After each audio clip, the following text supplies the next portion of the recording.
The billionaire pressed play and heard his own wife calmly planning the day he would die. A billionaire was only seconds away from getting into a black SUV that would have changed his life forever. Then, a frightened 12-year-old black boy stepped out from behind a hedge and whispered 4 words, "Don't move. Follow me." What sounded like a child's wild warning quickly uncovered a shocking web of betrayal, greed, secret recordings, and a deadly plan worth millions. But the biggest surprise wasn't the conspiracy. It was the boy everyone overlooked. The boy from the staff quarters. The boy whose courage would save a powerful man's life and prove that sometimes the smallest voice in the room is the one that changes everything. The morning sun spilled across the polished stone driveway of the Carter estate, turning the dew on the hedges into tiny sparks of gold. Everything looked perfect from a distance. The fountains were running. The gardeners had already trimmed the rose bushes. The black SUV waited quietly near the front gate. And billionaire William Carter was exactly 3 minutes behind schedule. That bothered him more than it should have. He stepped out of the front doors, with a leather briefcase in one hand and his phone in the other. His eyes never left the screen. Overnight reports, market updates, messages from investors in New York, a conference call in less than an hour. His entire day had already been planned down to the minute. He barely noticed the birds singing in the trees, barely noticed the breeze moving through the enormous oak branches, barely noticed anything at all. That was why he almost missed the boy. "Mr. Carter." The voice was so soft he thought he imagined it. William continued walking. Then he felt someone grab the sleeve of his jacket. Not hard, just enough to stop him. He looked down. A boy stood beside him. 12 years old, thin, dark skin, faded blue t-shirt, old sneakers that had seen better days. William recognized him after a moment. The housekeeper's son. Malik, the kid who sometimes carried groceries for elderly neighbors. The kid who was always helping someone. The kid most people in the neighborhood barely noticed, including William. "Excuse me," William said. Malik's chest rose and fell rapidly. He looked like he had been running, or crying, or both.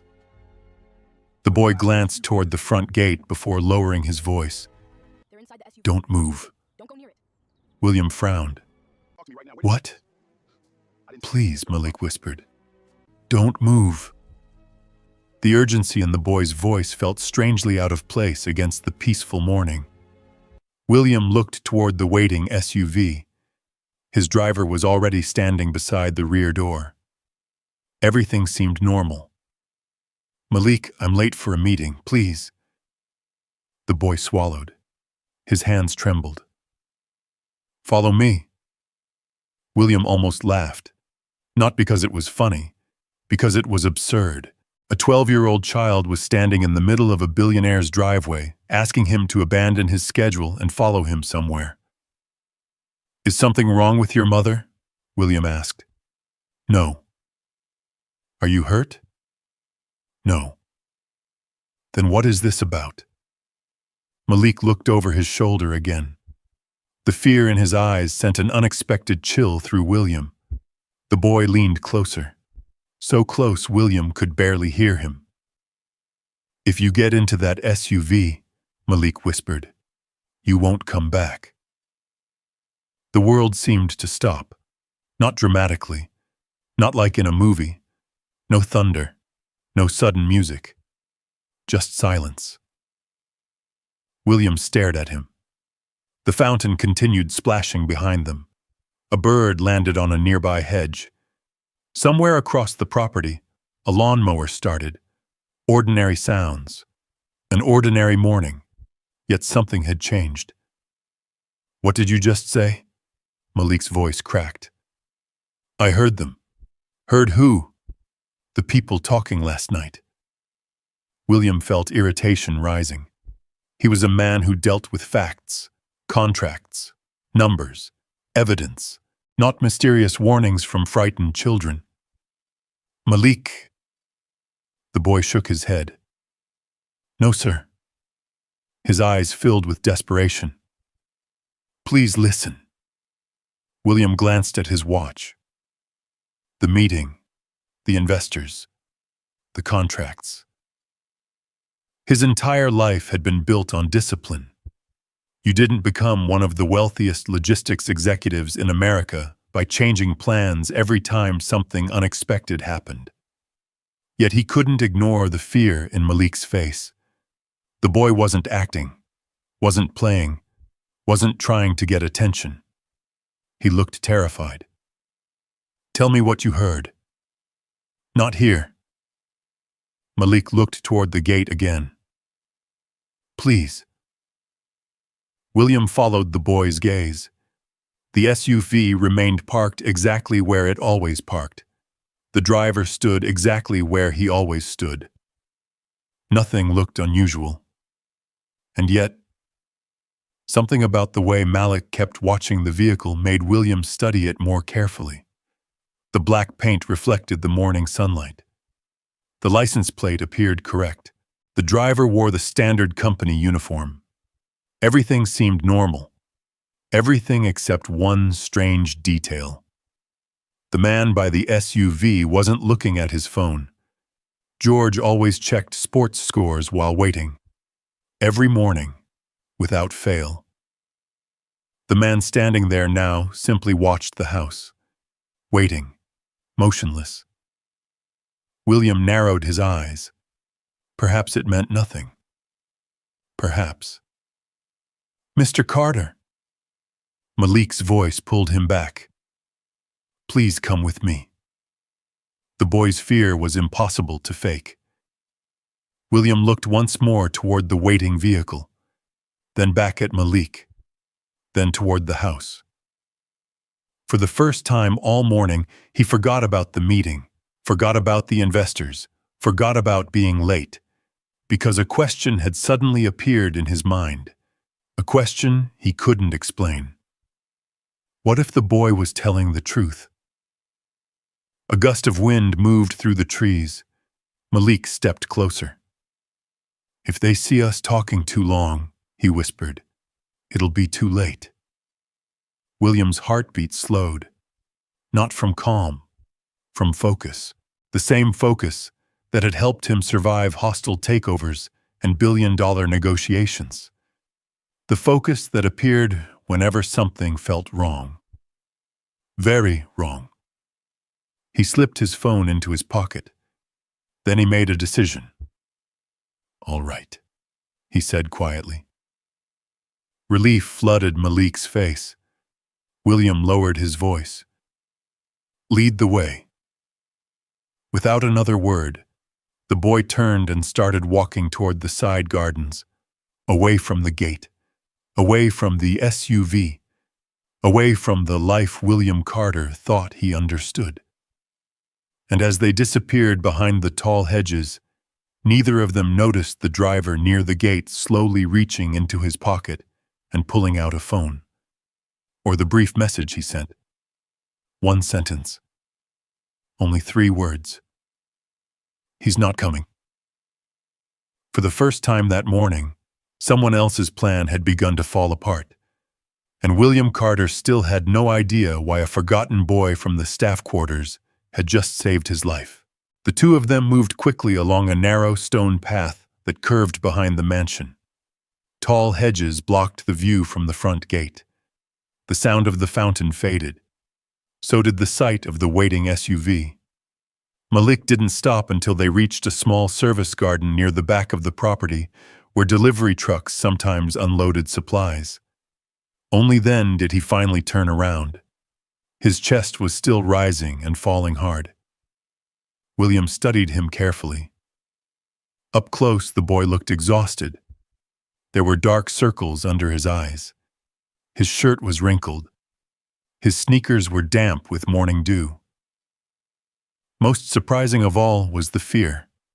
Real fear, Not the fear of getting caught doing something wrong. Not the fear of a child who had broken a rule. The fear of someone carrying a secret too heavy for his age. "All right," William said calmly. "We're alone now." Malik nodded. "Tell me what this is about." The boy opened his mouth, then closed it again. For a moment he looked like he might cry. Instead, he looked down at the ground. "I didn't know if you'd believe me." William crossed his arms. "That depends on what you're about to tell me." The morning air carried the smell of wet grass. Somewhere beyond the staff residences, a train horn echoed through the distance. Malik took a slow breath. "You know my mom works here." "Yes. She cleans the East Wing." William nodded. He knew Denise Johnson by sight. A quiet woman, hard worker, always polite, always invisible. Like most of the people who kept his world running. "Last night," Malik said softly, "she forgot her medicine." William waited. We'd already gone home. The boy pointed toward the small cluster of employee residences beyond the gardens. "So I came back." William said nothing. "I wasn't supposed to be here that late." The boy swallowed. "But Mom wasn't feeling good, and I knew where the medicine was." The fear returned to his eyes. "And that's when I heard them." William felt a slight tightening in his chest. "The people you mentioned before?" Malik nodded. "Two people." "Who?" "I couldn't see them at first." The boy glanced around instinctively, as though he expected someone to be listening. They were sitting on the back patio. William remained silent. The lights were off inside. I only heard their voices. The boy hesitated again. What were they talking about? Malik looked up, directly into William's eyes. A car. The billionaire felt his pulse slow. A car. They kept talking about a car. The breeze moved through the trees above them. William found himself paying attention to every word. "Go on. They said somebody would get into it this morning." "Who?" Malik's answer came immediately. "You." Silence settled between them. William looked away for a second, toward the distant gate, toward the SUV that was probably still waiting. His rational mind immediately searched for explanations. Misunderstanding. Confusion. A child hearing fragments of conversation and imagining the rest. That made more sense than any alternative. Yet something about Malik's certainty disturbed him. What exactly did they say? "I don't remember every word." The boy's voice shook. "But I remember your name." William's eyes narrowed. "My name." They said it 3 times. The billionaire didn't answer. The woman said your meeting was important. The man said that was why you'd never change your route. A chill moved through William. He didn't like hearing that. Not because it proved anything, because it sounded specific. Far too specific. "Did you recognize either voice?" Malik hesitated. For the first time since they'd started talking, he seemed unsure. "Not the man." "And the woman?" The boy looked away. "I think so." William waited.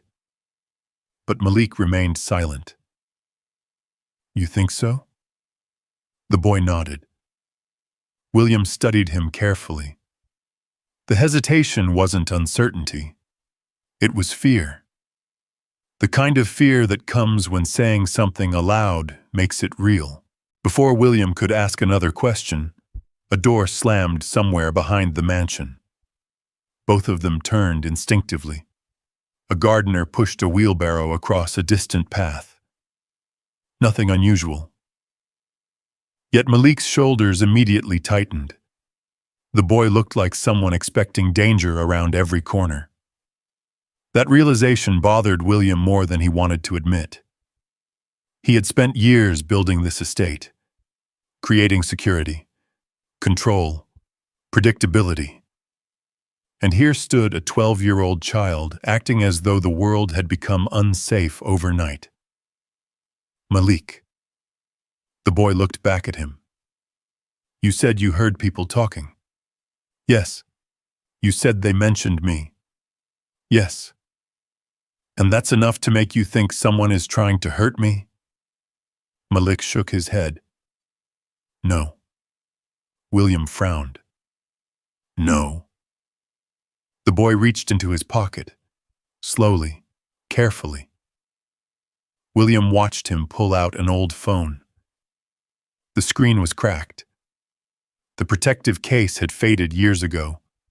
One corner was held together with tape. This is why. William stared at it.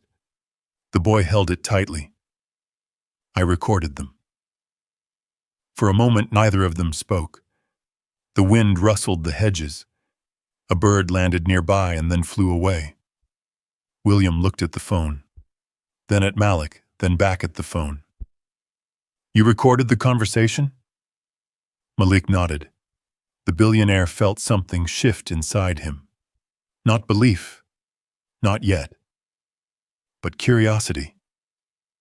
Real curiosity. The kind that appears when a situation stops looking impossible and starts looking dangerous. You have the recording? Yes. William extended his hand. Malik didn't move. The hesitation surprised him. You don't trust me? William asked. The boy looked embarrassed. It's not that. Then what? Malik stared down at the phone. His voice dropped. I just didn't know if giving it away would make everything worse. The answer hit William unexpectedly hard, because it sounded mature, too mature. The words of a child who had learned early that doing the right thing sometimes came with consequences. Why didn't you tell your mother? Malik smiled sadly. Because she'd be scared. The answer came instantly. No hesitation. No thinking. William suddenly understood something. The boy wasn't protecting himself. He was protecting her. That realization lingered in the air between them. For a moment, William found himself seeing things he had never bothered noticing before. The worn clothes, the tired eyes, the careful way Malik chose his words. This wasn't a kid looking for attention. This was a kid carrying responsibilities he shouldn't have. What if you're wrong? William asked quietly. Malik looked up. What if I misunderstood everything? The boy thought about it, really thought about it. Then he gave an answer William would remember for a long time. Then you'll be late for a meeting. The billionaire blinked. And if you're right? Malik's voice barely rose above a whisper. Then you'll be alive. The words landed harder than they should have. William looked away. For years, people had spoken to him differently. Employees wanted approval. Investors wanted confidence. Executives wanted influence. Everyone wanted something. This boy wanted nothing. Not money, not attention, not praise. Only certainty that another human being would make it home safely. William looked at the cracked phone again, then back toward the distant gate. The SUV remained visible through a gap in the hedges. Waiting. Patient. Silent. A strange feeling settled in his stomach. Not fear, not yet. Instinct. The same instinct that had helped him build an empire from a single warehouse 25 years ago. The instinct that whispered when something didn't fit, when numbers didn't add up, when people weren't telling the truth. He slowly extended his hand again. This time he said quietly, "Let me hear it." Malik stared at him for a moment, then finally placed the phone in William Carter's hand. The billionaire looked down at the cracked screen. A single audio file sat there, recorded at 11:42 p.m., length 8 minutes and 17 seconds. William suddenly realized his meeting no longer mattered. The investors no longer mattered. Nothing mattered except the voices waiting inside that recording. And somewhere beyond the hedges, unseen by both of them, the black SUV was finally pulling away from the gate. Whoever had been waiting there had decided not to wait any longer. William Carter stared at the cracked phone in his hand. The screen reflected the morning sunlight.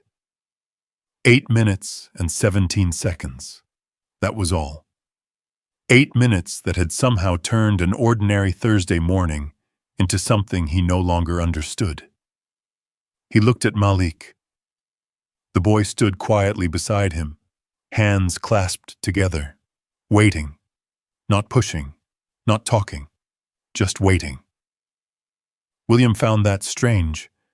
Most adults would have been desperate to explain themselves, desperate to be believed. Malik simply stood there, like someone who had already done the hardest part. William pressed play. For a moment, all he heard was static, the distant sound of rain, wind, a door creaking somewhere. Then a voice, a man's voice, low, calm, unfamiliar. "You sure everything is ready?" William's eyes narrowed. The audio quality wasn't perfect, but it was clear enough. Another voice answered. A woman's voice. His stomach tightened instantly. He knew that voice, not because it was unusual, because he had heard it almost every day for 22 years. Claire, his wife. William didn't move, didn't blink, didn't breathe. The recording continued. "It has to happen tomorrow morning." Claire's voice sounded relaxed, almost casual, like someone discussing travel plans. "The route is confirmed?" The man answered. "Yes." A pause. Rain tapped softly against something nearby in the recording. Then Claire spoke again. "He never changes his schedule." William felt something cold move through him. Not fear. Something worse. Recognition. The recording kept playing. "He leaves at 8:30. The man chuckled softly. "Rich people are creatures of habit." Claire laughed. The sound nearly made William stop the recording, because it was familiar. It was the same laugh she used during dinner parties, the same laugh she used when friends visited, the same laugh she had used the night before. "Then tomorrow is simple." Silence followed. Several long seconds. William found himself staring at the ground. His own reflection seemed to disappear beneath the words. Then came the sentence that changed everything. "If this works," Claire said softly, "we'll finally be free." The recording ended abruptly. William stared at the screen. Neither he nor Malik spoke. A crow landed on a nearby branch. The distant sound of traffic drifted from somewhere beyond the estate walls. Life continued. The world continued. Yet William felt as though he had stepped into a completely different reality. Finally, he looked up. "How much of this did you hear?" Malik swallowed.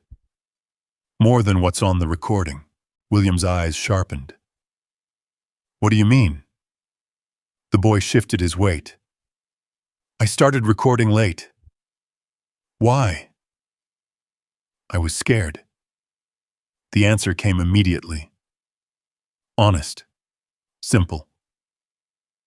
William couldn't blame him. Most adults would have been terrified. What happened before you started recording? Malik looked toward the mansion. The enormous white structure stood peacefully beneath the blue sky. Impossible to imagine anything dark happening inside it. Yet now William wasn't so sure. They talked about a road. What road? I don't know. The boy shook his head. They said there was water nearby. William felt his pulse quicken. A lake? Maybe. What else? Malik thought carefully. His eyes narrowed in concentration. The man said something about a curve. William remained silent. The woman said it had to look like an accident. The words settled heavily between them. Neither moved. Neither spoke. Finally, William lowered the phone. He suddenly felt very tired. The kind of exhaustion that had nothing to do with sleep. The exhaustion that comes when something fundamental breaks inside you. 22 years. That was how long he'd been married. 22 years of birthdays, vacations, Christmas mornings, hospital visits, family photographs, anniversaries, entire decades. And now he was standing behind a hedge listening to evidence that his wife might be planning something unimaginable. His rational mind fought against it. There had to be another explanation, a misunderstanding, a joke taken out of context, anything. But every explanation sounded weaker than the last. William looked at Malik. Did you tell anyone else? No. Your mother? No, sir.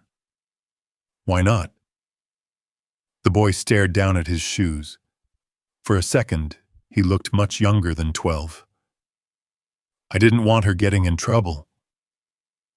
William frowned. What trouble? Malik shrugged. My mom works here. The answer hit harder than expected. Of course. Denise couldn't afford problems, couldn't afford accusations, couldn't afford mistakes. People with money often forgot how dangerous uncertainty was for people without it. William had spent so long living above that reality that he barely saw it anymore. But Malik lived inside it every day.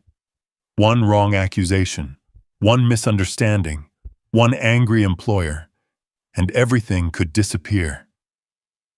The realization left an uncomfortable feeling in William's chest. The boy had risked all of that anyway. For him, a man who barely knew his name. Why did you warn me? Malik looked surprised. The question seemed obvious to him. Because somebody should. William stared at him. The answer was so simple, so sincere. No speech, no dramatic explanation, just kindness. The kind that expected nothing in return. William looked away first, for reasons he couldn't explain. The silence stretched. Then his phone vibrated. The screen lit up. Claire. For a moment, neither of them moved. William stared at the name. His wife. The woman whose voice he'd just heard.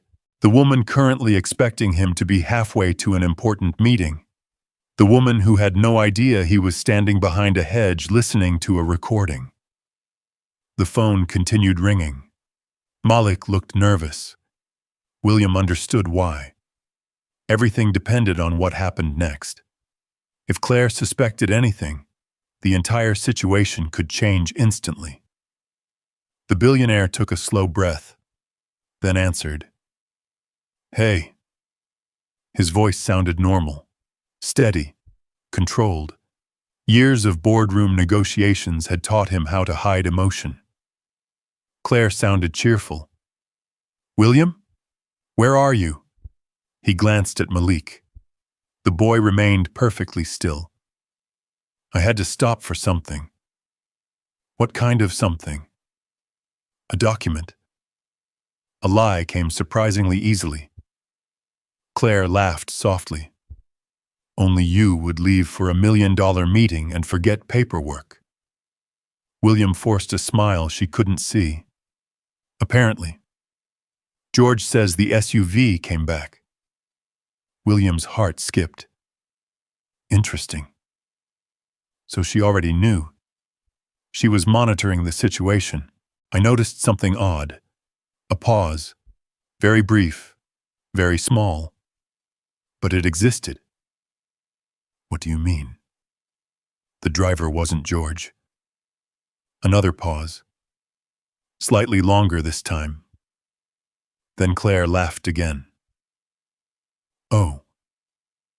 William listened carefully. Every word mattered now. That was probably an administrative mistake. Probably.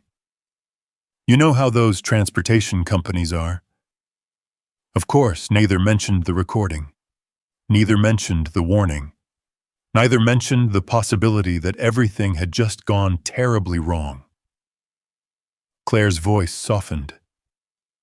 Come home after your meeting. William closed his eyes briefly. Why? I miss you. The words should have sounded comforting. Instead, they landed like stones. I'll see what I can do. All right. Another pause. Then she said something that made the hairs rise on the back of his neck. Be careful today. The line disconnected. William lowered the phone slowly. The garden felt quieter now. Still, almost frozen. Malik was watching him. Was that her? Yes. The boy swallowed. Did she know? William stared toward the mansion. Its windows gleamed in the sunlight. Beautiful, peaceful, deceptive. I don't know. For the first time in years, William Carter admitted something he hated admitting. He didn't know what was true anymore. Not about his wife. Not about his home. Not about the life he'd built. But he knew one thing. The answers would not be found standing behind a hedge. He slipped the phone into his pocket, then looked directly at Malik. We're leaving. The boy blinked. Leaving? Yes. Where? William glanced toward the city skyline barely visible beyond the distant trees. There was only one person he trusted enough to show this recording. One person who had been beside him through lawsuits, mergers, investigations, and crises. His attorney, Robert Hayes. William picked up his briefcase. There's someone I need to talk to. Malik looked uncertain. Should I come? William looked at the boy for a long moment, then nodded. You're the reason I'm still standing here. The billionaire's voice was calm. Certain. And right now, you're the most important witness I have. Together, they started walking toward the service road behind the estate. Neither noticed the second pair of eyes watching from an upstairs window of the mansion. A curtain moved slightly, then became still again. Someone inside had seen them leave, and for the first time since the plan began, another person was starting to realize something had gone terribly wrong. William Carter drove himself. It was the first unusual thing he had done all day. He had left his estate through a service exit, used mostly by maintenance crews and delivery trucks. The route wound behind a row of old warehouses before connecting to the main road into Atlanta. Malik sat quietly in the passenger seat. The boy stared out the window as the city slowly came alive around them. Morning traffic thickened. School buses rolled through intersections. Construction crews unloaded equipment from pickup trucks. People carried coffee cups and rushed toward office buildings. Everything looked normal. That was the strangest part. The world looked exactly the same as it had 2 hours earlier. Yet William's life no longer felt recognizable. He glanced toward Malik. The boy had barely spoken during the drive. His hands rested in his lap. The old cracked phone was tucked safely inside his pocket. "You hungry?" William asked. Malik looked surprised. "A little." William nodded. 10 minutes later, they pulled into a small diner near a bus station on the south side of downtown. The place sat beneath a faded green awning. The windows were fogged from fresh coffee and breakfast grills. Inside, the air smelled like bacon, toast, and decades of stories. It was not the kind of place most people expected a billionaire to visit. That was precisely why William liked it. No reporters, no investors, no executives. Just ordinary people trying to get through their day. They sat in a corner booth near the back. A waitress named Carol brought coffee for William and orange juice for Malik. When she asked what they wanted to eat, Malik immediately looked toward William before answering. The gesture was small, but William noticed it. The boy had learned to ask permission before taking up space. That realization bothered him. "Get whatever you want," William said. Malik hesitated, then ordered pancakes. Nothing else. William ordered breakfast for both of them. When the waitress left, he pulled out his phone and dialed a number from memory. The line rang twice. "Robert." "William?" came the voice on the other end. Robert Hayes had been William's attorney for nearly 18 years. They had survived lawsuits, acquisitions, government investigations, and one very unpleasant shareholder revolt together. Robert was one of the few people William trusted completely. "I need to see you." There was a pause. Robert immediately heard something unusual in William's voice. "When?" "Now." "What's happened?" William looked at Malik. The boy lowered his eyes. "A lot." Another pause. Then Robert spoke quietly. "Where are you?" 20 minutes later, Robert Hayes walked into the diner. He was in his early 60s, lean, silver-haired, and carried himself with the calm confidence of someone who solved problems for a living. His eyes immediately landed on Malik, then on William, then back to Malik. "Interesting. Very interesting." Robert slid into the booth. "Good morning." "It isn't." That answer alone told Robert how serious this was. William rarely sounded shaken. Today he sounded exhausted. Without wasting time, William handed him the phone. "Listen." Robert plugged in earbuds. The diner noise faded around him. For nearly a minute he listened without expression. Then his face changed. Not dramatically. Just enough. When the recording ended, he removed the earbuds slowly.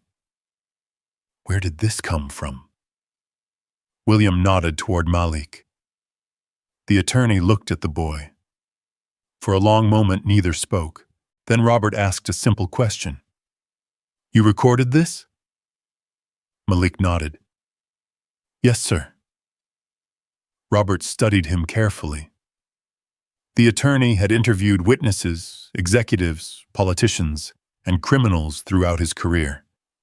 He knew when someone was lying. The boy wasn't. Not even close. "What else do you remember hearing?" Malik repeated everything. The rain, the voices, the mention of a road near water, the discussion about schedules, the phrase that kept echoing inside William's head. "We'll finally be free." When Malik finished, silence settled over the table. The waitress arrived with breakfast. No one touched it. Finally, Robert leaned back. We need facts. William nodded. Agreed. The recording raises questions. It does, but it isn't enough. William already knew that. A recording without context could mean many things. Misunderstandings happened.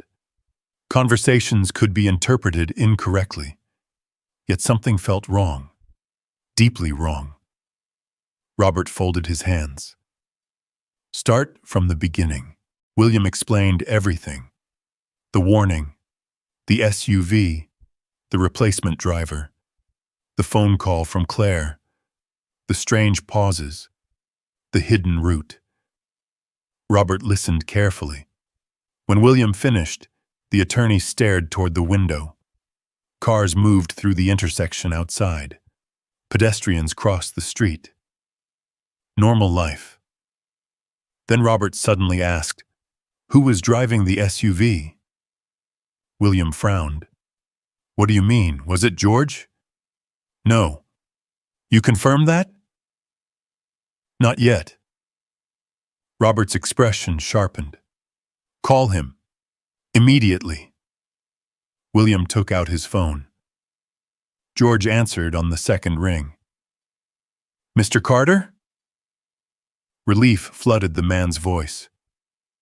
"Sir, I've been trying to reach somebody all morning." William exchanged a glance with Robert. "Where are you, home?"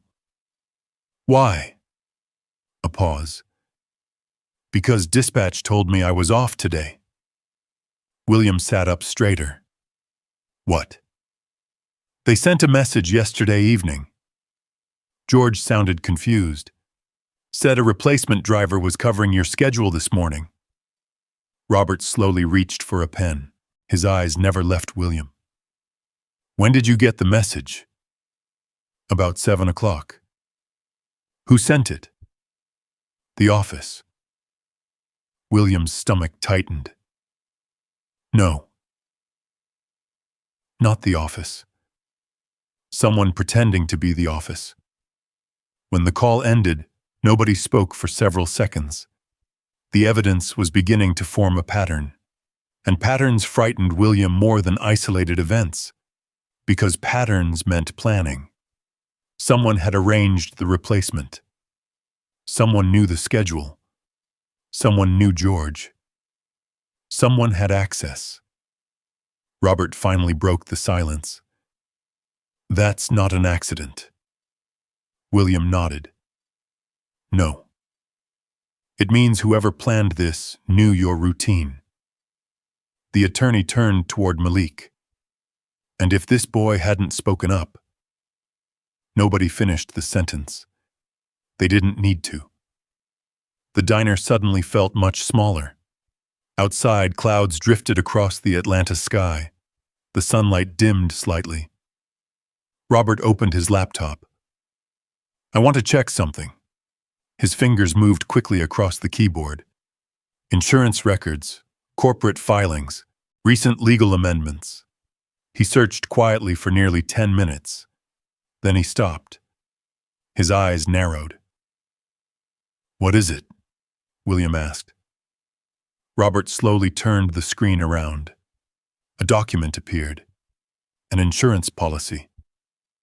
William recognized it immediately. "What about it?" Robert pointed to a section near the bottom. "This amendment." William leaned closer. His heartbeat slowed.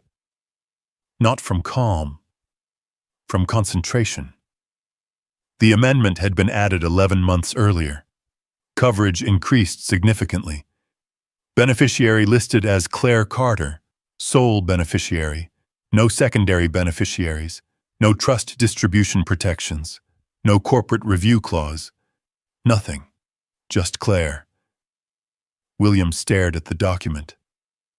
"I don't remember signing this." Robert nodded. "I was wondering if you'd say that." William looked up. "What does that mean?" The attorney pointed toward the date. The room suddenly felt colder. The amendment had supposedly been signed on a Thursday, 11 months ago. William's face slowly drained of color. That's impossible. Robert didn't answer, because he already knew. William remembered exactly where he had been that day. Not in Atlanta, not in Georgia, not even in the country. He had been speaking at a transportation conference in Chicago, surrounded by hundreds of people, giving interviews, appearing on stage. The entire trip had been documented publicly. There was no possible way he had signed those papers.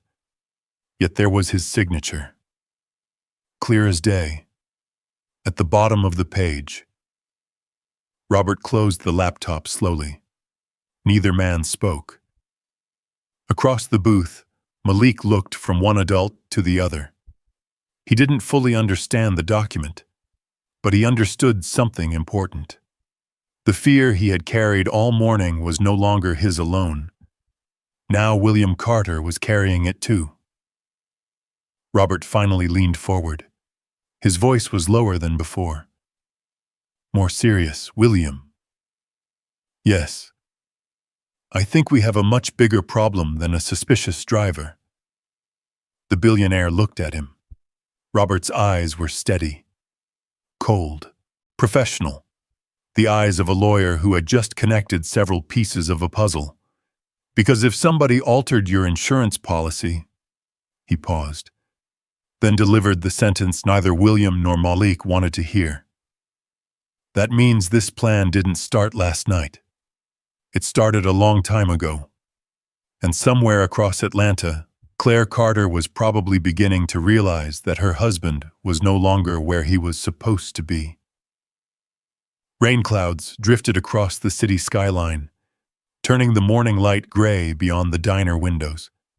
Inside, the yellow lamps hanging above the booths cast a warm glow over chipped tables and old photographs on the walls. The place felt untouched by time.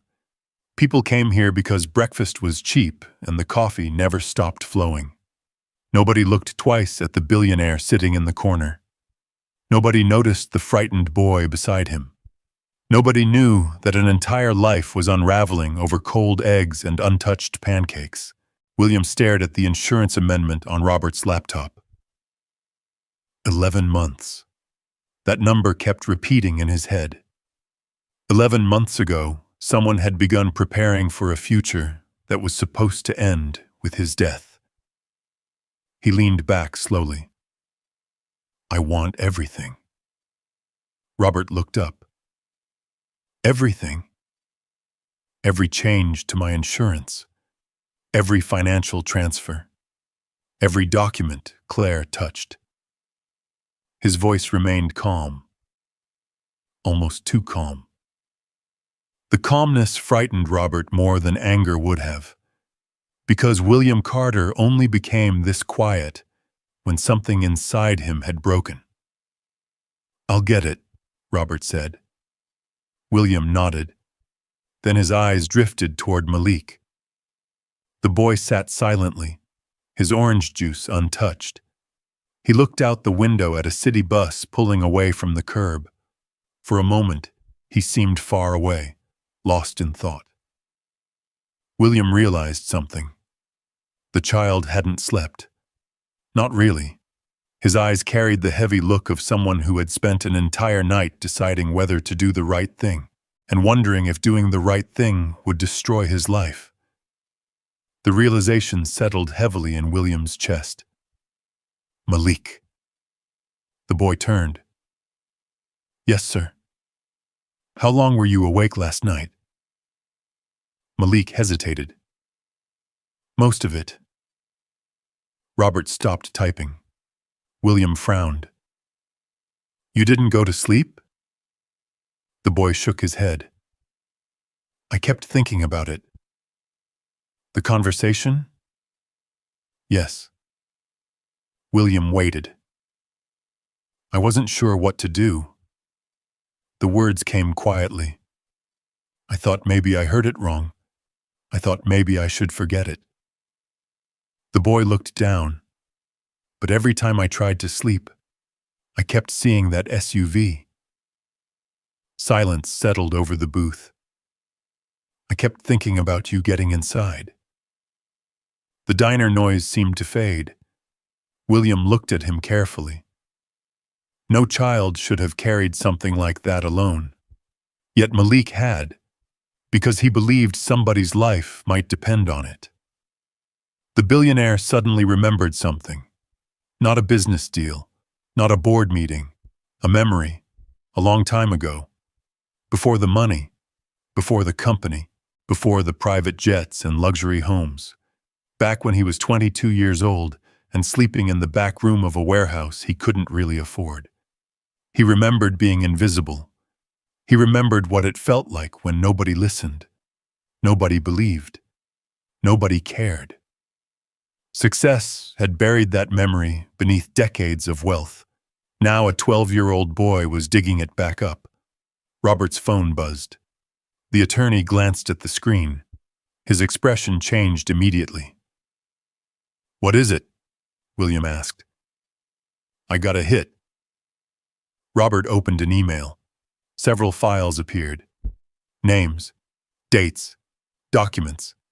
He scanned them quickly, then stopped. The color drained from his face. William noticed instantly. "What?" Robert looked up. Daniel Pierce. The name felt strangely familiar. William had seen it somewhere, probably on the insurance document. "Who is he?" Robert turned the laptop around. A photograph filled the screen. A handsome man, mid-40s, dark hair, confident smile, expensive suit, the kind of face people trusted immediately. The kind of face designed to make strangers lower their guard. William stared. "I've never seen him." Robert nodded slowly. "I believe Claire has." The air inside the diner seemed to tighten. Robert opened another file, then another, then another. A pattern emerged. A disturbing one. 5 years ago. Daniel Pierce appeared in the life of a wealthy widow in South Carolina. The relationship lasted less than a year. She died unexpectedly from what authorities ruled an accident. 3 years later. Another relationship. Another wealthy partner. Another tragedy. Nothing criminal. Nothing proven. Nothing that led to charges. Yet the names kept appearing. The same man. Different cities. Different women. Different stories. Always money. Always inheritance. Always coincidence. William felt a cold weight settle inside him. "You're saying he's a professional?" Robert closed the laptop. "I'm saying this man has spent years living off wealthy people." The attorney paused. "And wherever he goes, strange things seem to happen." Nobody spoke. Outside, rain finally began falling, small drops sliding down the diner windows. Malik looked toward the glass. He didn't fully understand legal records, but he understood danger, and the danger was growing. Robert's phone buzzed again. This time he answered immediately. He listened, said almost nothing, then ended the call. "What now?" William asked. Robert took a slow breath. "The SUV." William sat forward. "What about it?" "We found the driver." The billionaire's eyes narrowed. "And?" "It wasn't a transportation company employee." Silence. "He was hired privately." William's jaw tightened. "When?" 3 days ago. Another piece of the puzzle slid into place. 3 days. The insurance policy. The fake message to George. The recording. the root. This wasn't impulsive. This wasn't emotional. This was planned, carefully, patiently, for a very long time, and somebody had invested significant effort into making sure William Carter would never arrive at his meeting. Malik stared at the table. A strange feeling was growing inside him. Until now, everything had felt distant, like something happening to rich people, people who lived behind gates and fountains, people whose problems belonged in newspapers. But now he realized something terrifying. He was part of it.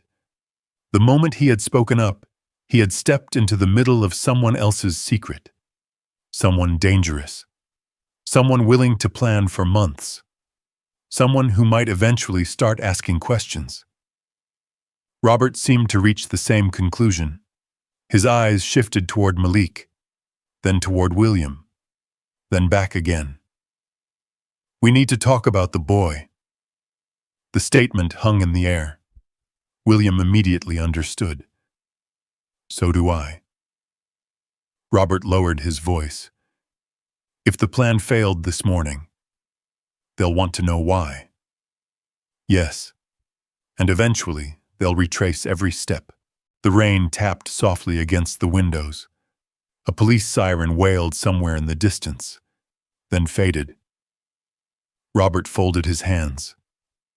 "Right now they think something went wrong." William nodded. "But eventually they'll realize somebody warned you." The billionaire looked toward Malik. The boy was trying to appear brave, trying to appear older than 12. Yet William could see the fear behind his eyes. And suddenly, a thought struck him harder than anything else that morning. Malik had saved his life. But nobody had saved Malik's. Not yet. The realization hit with uncomfortable force. Because if events continued moving forward, the boy could become the weakest point in a very dangerous situation. William looked out the rain-covered window. The city moved beyond the glass. People hurried beneath umbrellas. Buses splashed through puddles. Life continued, unaware. Then he turned back toward Malik. "What do you usually do after school?" The question surprised everyone. Malik blinked. "What? After school?" The boy shrugged. "Sometimes I help at the community kitchen." William remembered Denise. Working nights, working days, trying to hold everything together. "Every week?" Malik nodded. "We serve soup on Fridays." The answer was so ordinary, so innocent. William felt something twist inside him. A child who spent his afternoons helping strangers. A child who had risked everything to save a man who barely knew his name. And now that same child might be in danger because he had chosen kindness. The unfairness of it angered him more than the betrayal, more than Claire, more than the insurance documents, more than Daniel Pierce. Robert watched William carefully. He knew that look. The look appeared whenever William made a decision, a real decision, the kind that changed outcomes. Finally, William spoke. His voice was quiet, but firm. "No matter where this goes." Robert waited. William looked directly at Malik. "You won't face it alone." The boy seemed unsure what to say. Nobody had ever promised him something like that before. Not a teacher, not a businessman, not someone like William Carter. Outside, the rain continued falling. Inside the diner, 3 people sat beneath yellow lights, while the truth slowly emerged from the shadows. And somewhere across Atlanta, Claire Carter was beginning to realize that her husband wasn't returning her calls anymore.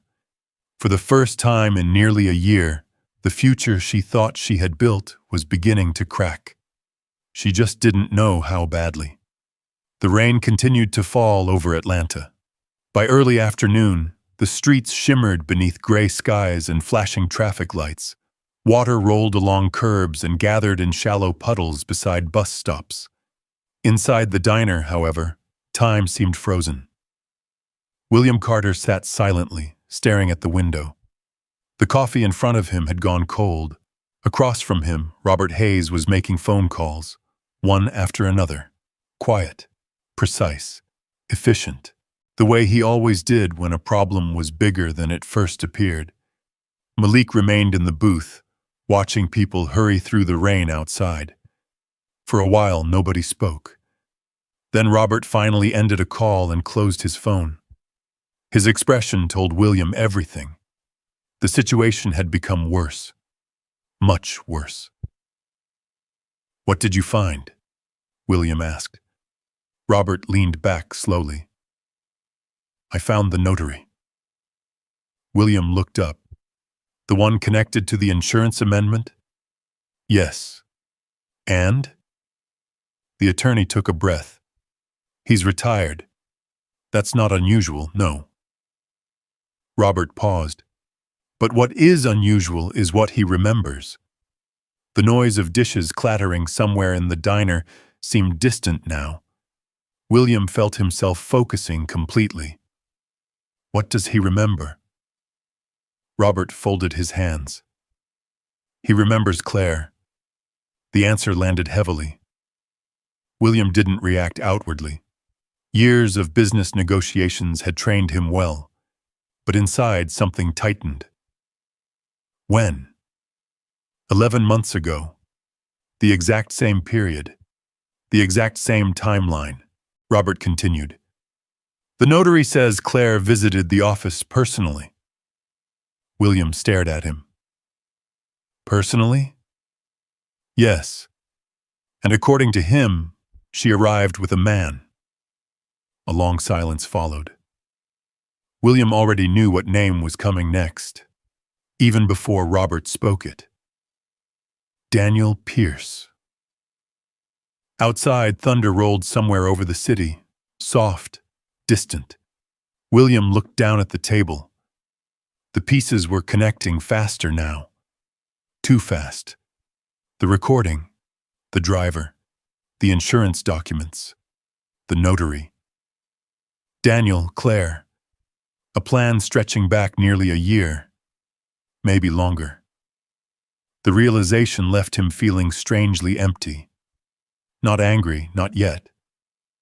Just hollow. Across the booth, Malik watched the two men carefully. He understood less than half of what they were discussing, but he understood enough. The danger was real, and the adults finally knew it too. Robert opened his laptop again. "This isn't all." William looked up. "No?" "No." The attorney clicked another file. A photograph appeared, then another, then another. Different locations, different years. The same man. Daniel Pierce, standing beside different women, different homes, different cities. Always smiling, always charming, always looking like he belonged. Robert pointed toward the screen. South Carolina. Click. Arizona. Click. Tennessee. Click. Florida. Each image showed Daniel living a different life, a different story, a different identity. William felt his stomach tighten. "How many?" Robert shook his head. "I don't know yet." The answer was honest, and somehow that made it worse. "What I do know is this." The attorney turned the laptop toward him. "This man doesn't stay anywhere very long." William stared at the photographs. Daniel looked harmless, successful, trustworthy. The kind of man neighbors would wave to. The kind of man invited to dinner parties. The kind of man nobody questioned, which made him dangerous. Very dangerous. because predators rarely looked like predators. Robert's phone rang again. This time he answered immediately. "Talk to me." William watched his face carefully. Halfway through the conversation, Robert sat up straighter. His eyes sharpened. When the call ended, he slowly lowered the phone. "What now?" William asked. The attorney didn't answer immediately. Instead, he looked directly at Malik, then at William, then back at Malik. The pause felt endless. Finally, he spoke. "Someone has been asking questions." The temperature in the room seemed to drop. "What kind of questions?" William asked. "Questions about a boy." Malik froze. William felt immediate concern. "A boy?" Robert nodded. "Near the employee residences." Nobody spoke. "One of my investigators called me 10 minutes ago." The attorney's voice remained calm. "But somebody was seen talking to neighbors near Denise's apartment building." Malik looked confused. "My mom's apartment?" "Yes." The boy's face lost color. William felt something dark settle inside him. The fear he'd been trying to ignore suddenly became impossible to dismiss. The plan had failed, and now someone was looking for answers. Someone was following the trail backward, toward Malik, toward Denise, toward the one witness nobody had expected. The billionaire looked directly at Robert. "What do we do?" The attorney didn't hesitate. "We protect them." "Them." Not him. "Them." William noticed the word, and for the first time all day, something shifted inside him. For years, people had protected William, his company, his money, his reputation. Now the person who needed protection was a 12-year-old boy from a poor neighborhood, a boy who had risked everything because it was the right thing to do. William looked toward Malik. The child seemed smaller now, not physically, emotionally. The weight of everything was beginning to reach him. The reality that dangerous adults might be looking for him. The reality that his mother could become involved. The reality that life might never return to normal.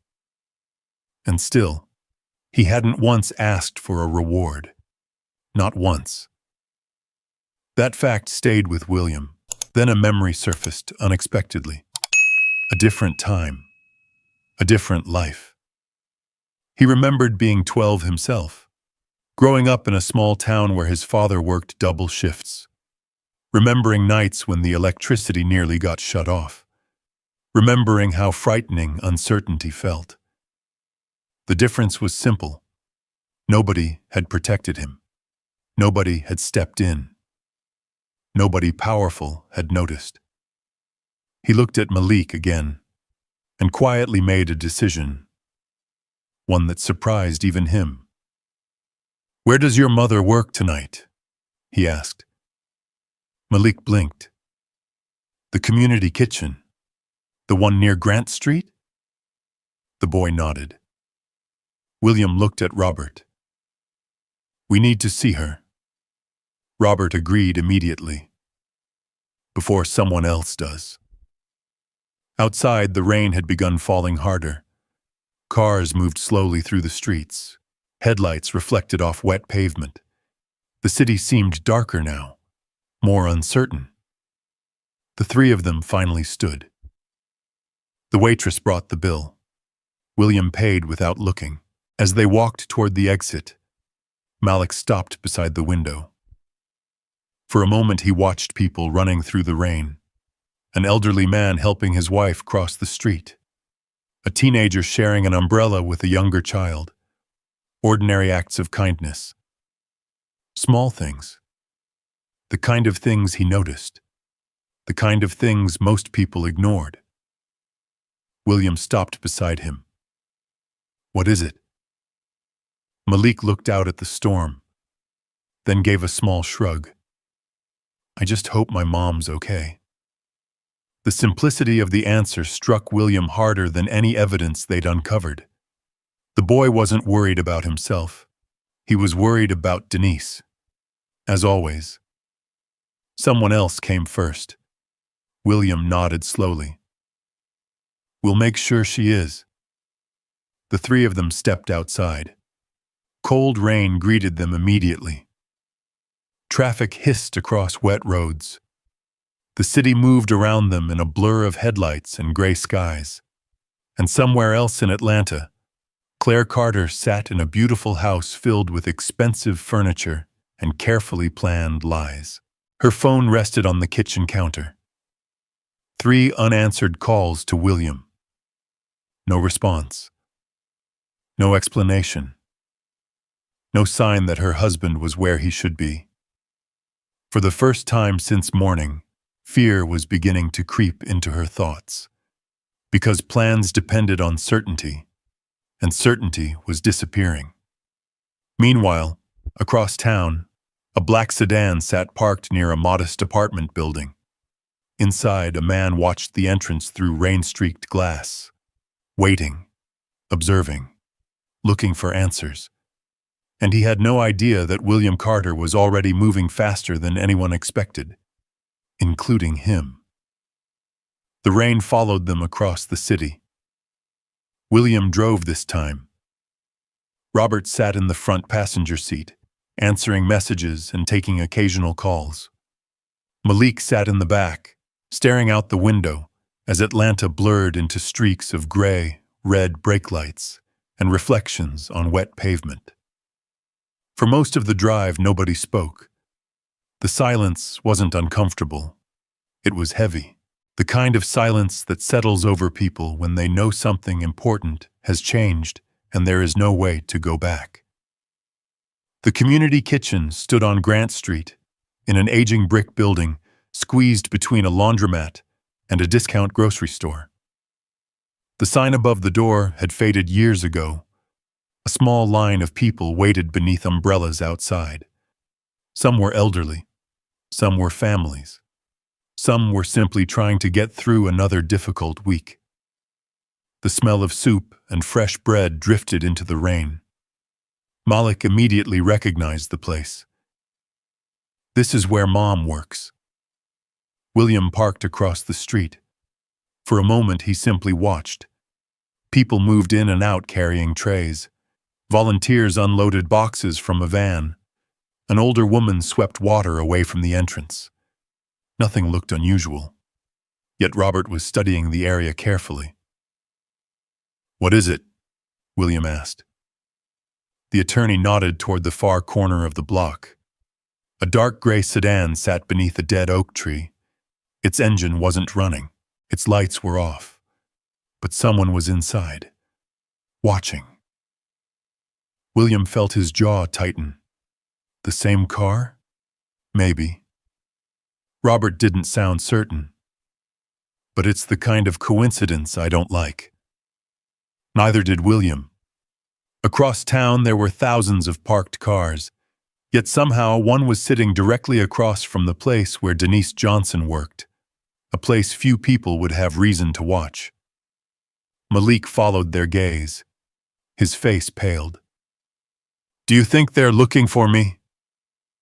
Nobody answered immediately. Because the truth was uncomfortable. Yes, they probably were. Not because Malik mattered to them personally.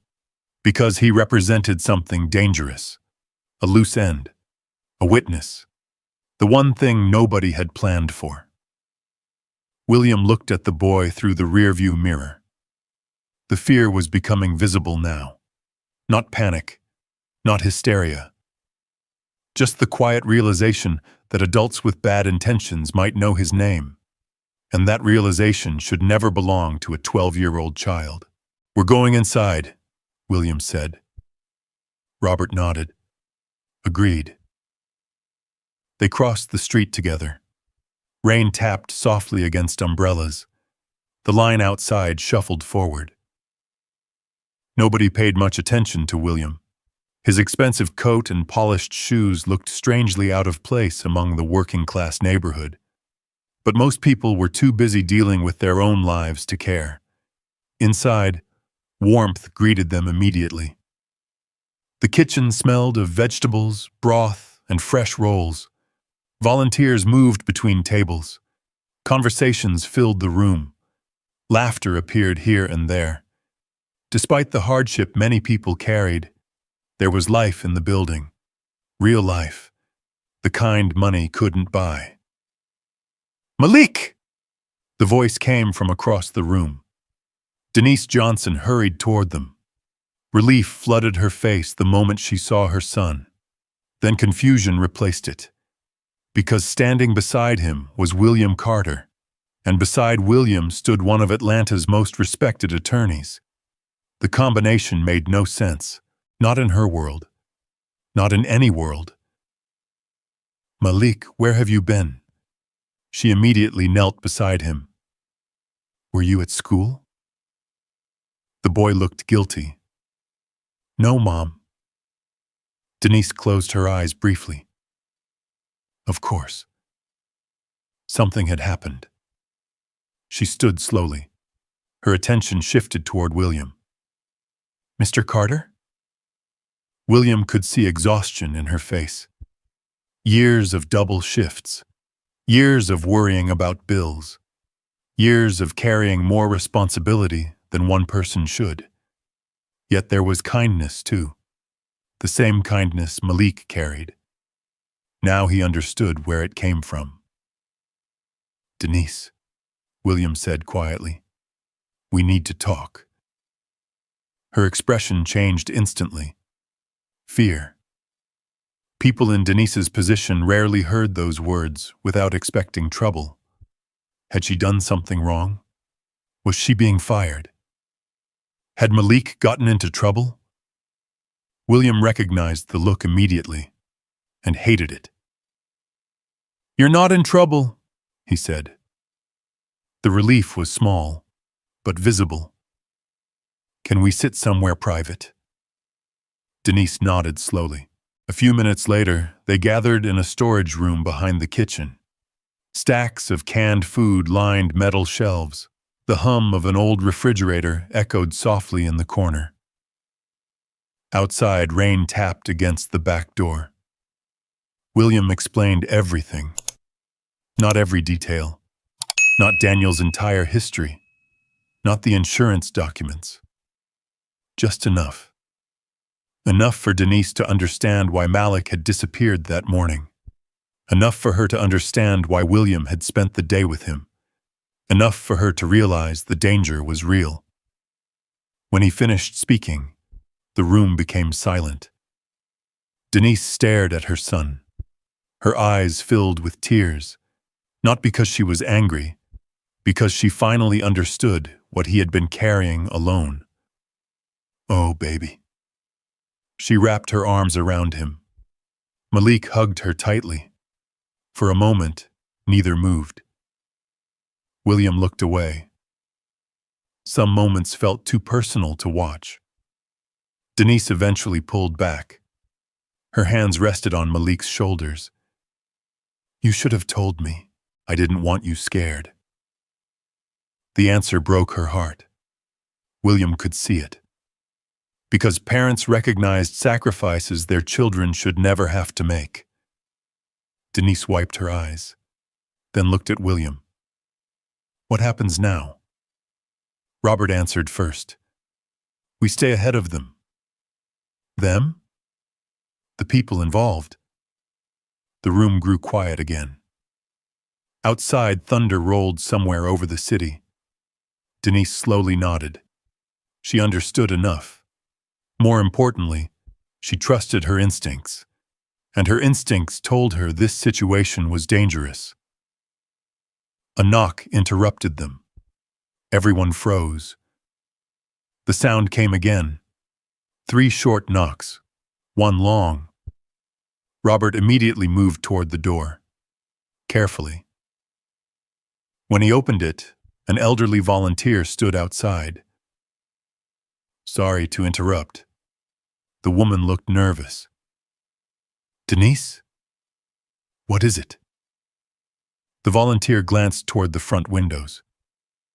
There's a man asking questions. The room instantly became still. What kind of questions? Robert asked. The volunteer swallowed. Questions about Malik. Nobody spoke. The rain seemed louder suddenly. The volunteer continued.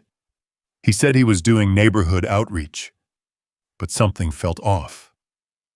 Denise's face lost color.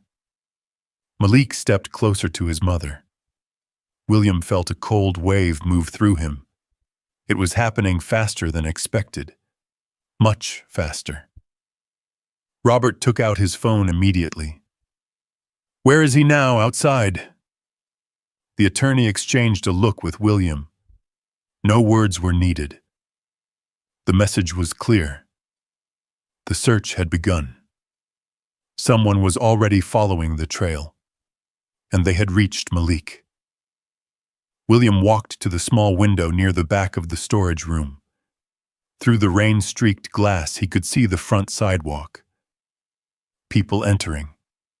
People leaving. And standing near the corner, a man in a dark jacket. Waiting. Watching. Patient. William didn't recognize him, but that didn't matter. The timing alone was enough. He stepped away from the window, then made a decision. One that surprised even Robert. One that surprised himself. Denise. She looked up. Yes? You and Malik aren't staying here tonight. The room fell silent. What? You're coming with me.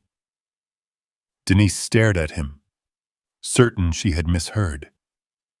William's voice remained calm. Certain. The people responsible don't know exactly what we know. They don't know how much Malik heard. But they're looking. He glanced toward the window. And until this is over, I'm not taking chances. Denise looked overwhelmed. The idea of leaving, the idea of accepting help, the idea of entering William Carter's world. It all felt impossible. But when she looked at Malik, the decision became easier. Because fear had finally reached him too. Not fear for himself, fear for her. William noticed, and once again he found himself struck by the same thought. The boy had spent the entire day protecting everyone except himself. Denise slowly nodded. Okay. Robert immediately began making arrangements. Phone calls, security, temporary housing, people he trusted. The machine was moving now, fast. Outside, the man in the dark jacket eventually walked away, but not before glancing once toward the community kitchen, as if memorizing it, as if reporting back later. And somewhere across Atlanta, Daniel Pierce received a phone call. He listened quietly, asked only 2 questions, then ended the call. For the first time all day, his smile disappeared, because someone had finally found the thread. And that thread had a name. Malik Johnson. The rain finally eased sometime after sunset. Atlanta glowed beneath wet streets and reflected neon lights. Traffic moved through puddles. Storefront signs shimmered across the pavement like broken ribbons of color. Inside William Carter's black sedan, nobody spoke much. Denise sat beside her son in the back seat. Malik leaned against the window. The events of the day had finally begun catching up to him. His eyelids felt heavy. His shoulders ached. But every time he closed his eyes, he saw the SUV waiting at the gate. He saw the driver. He heard Claire's voice from the recording, and he wondered if everything would ever feel normal again. William noticed. The boy had spent the entire day carrying himself like someone older. Now, for the first time, he looked 12. Just 12. A child who should have been worried about homework, basketball games, and summer vacation. Not conspiracies. Not insurance documents. Not people looking for him. The realization sat heavily inside William. Robert was following behind them in another vehicle. His investigators had already arranged temporary security, safe locations, additional surveillance, precautions. All the things wealthy people could buy when danger appeared. Yet William kept thinking about one uncomfortable truth. Malik had never had access to any of that. Until today. The car eventually turned away from downtown, away from the skyscrapers, away from the wealthy neighborhoods. Denise looked surprised. "Where are we going?" William glanced at her through the mirror. Home. The answer confused her. She assumed he meant his mansion. He didn't. 20 minutes later, they entered a neighborhood William had never visited before. Small apartment buildings lined the streets. Many were old. Some needed repairs. Streetlights flickered above cracked sidewalks. A train horn echoed somewhere in the distance. The smell of fried food drifted from a corner restaurant still serving late customers. Malik sat up immediately. "This is our neighborhood." William nodded. "I know." Denise looked equally surprised. The billionaire pulled alongside a narrow apartment building. Paint peeled from portions of the exterior. Several windows had been patched over the years. A bicycle rested against a railing held together by rust and determination. William stared at the building quietly. This was where Malik lived. This was where Denise came home after cleaning houses and working evening shifts. This was the place the boy returned to after spending his afternoons helping strangers. For reasons he couldn't explain, William felt embarrassed. Not because of the apartment, because he had never wondered. Not once. Denise worked on his property nearly every day, yet he had never asked where she lived, never wondered how she got home, never thought about what happened after she disappeared through the staff gate each evening. People like Denise simply blended into the background of his life. Today, that realization felt ugly. "We need some clothes," Denise said quietly. "Medicine, too." William nodded. "Take your time." They climbed the stairs together. The hallway smelled faintly of old carpet and detergent. The lights buzzed softly overhead. Apartment 3B sat near the end. Denise unlocked the door. When it opened, William stood still. Not because the apartment was terrible, because it wasn't. It was clean, carefully maintained, loved. The furniture was old but polished. The curtains had been repaired by hand. A small dining table sat beneath a lamp with a cracked shade. Family photographs covered one wall. Everything inside reflected effort. The effort of people doing their best with limited resources. Malik moved immediately toward a shelf near the sofa. He grabbed an inhaler, then a backpack, then a worn notebook. The movements were automatic, practiced, like someone used to being prepared. Denise disappeared into the bedroom. William remained standing near the doorway. For the first time in years, he felt completely out of place, not because of money, because of perspective. His mansion contained rooms larger than this entire apartment. He owned cars he rarely drove, homes he rarely visited, closets filled with suits, storage rooms filled with things he barely remembered buying. Meanwhile, Denise had spent years stretching every dollar, making every sacrifice count. And somehow, despite all of that, Malik had grown into the kindest person William had met in a very long time. His gaze landed on the dining table. Several envelopes sat there. Bills, past due notices, payment reminders. Denise returned before he could look away. Embarrassment flashed across her face. She quickly gathered the envelopes. "I'm sorry." William frowned. "For what?" She hesitated, then laughed softly. A tired laugh. "The place isn't much." The words hit him harder than she intended, because they weren't true. The apartment wasn't luxurious, but it was filled with something his mansion had been missing for a long time. Warmth, family, purpose. William slowly shook his head. "It looks like a home." Denise stared at him. For a moment, she didn't know what to say. Nobody wealthy had ever described her apartment that way. Nobody. The silence lingered. Then Malik suddenly spoke. "Can I show you something?" William looked over. The boy held up a notebook, the same notebook he'd grabbed from the shelf. "What is it?" Malik smiled nervously. "I draw stuff." William nodded. "Okay." The boy opened the notebook. Page after page appeared.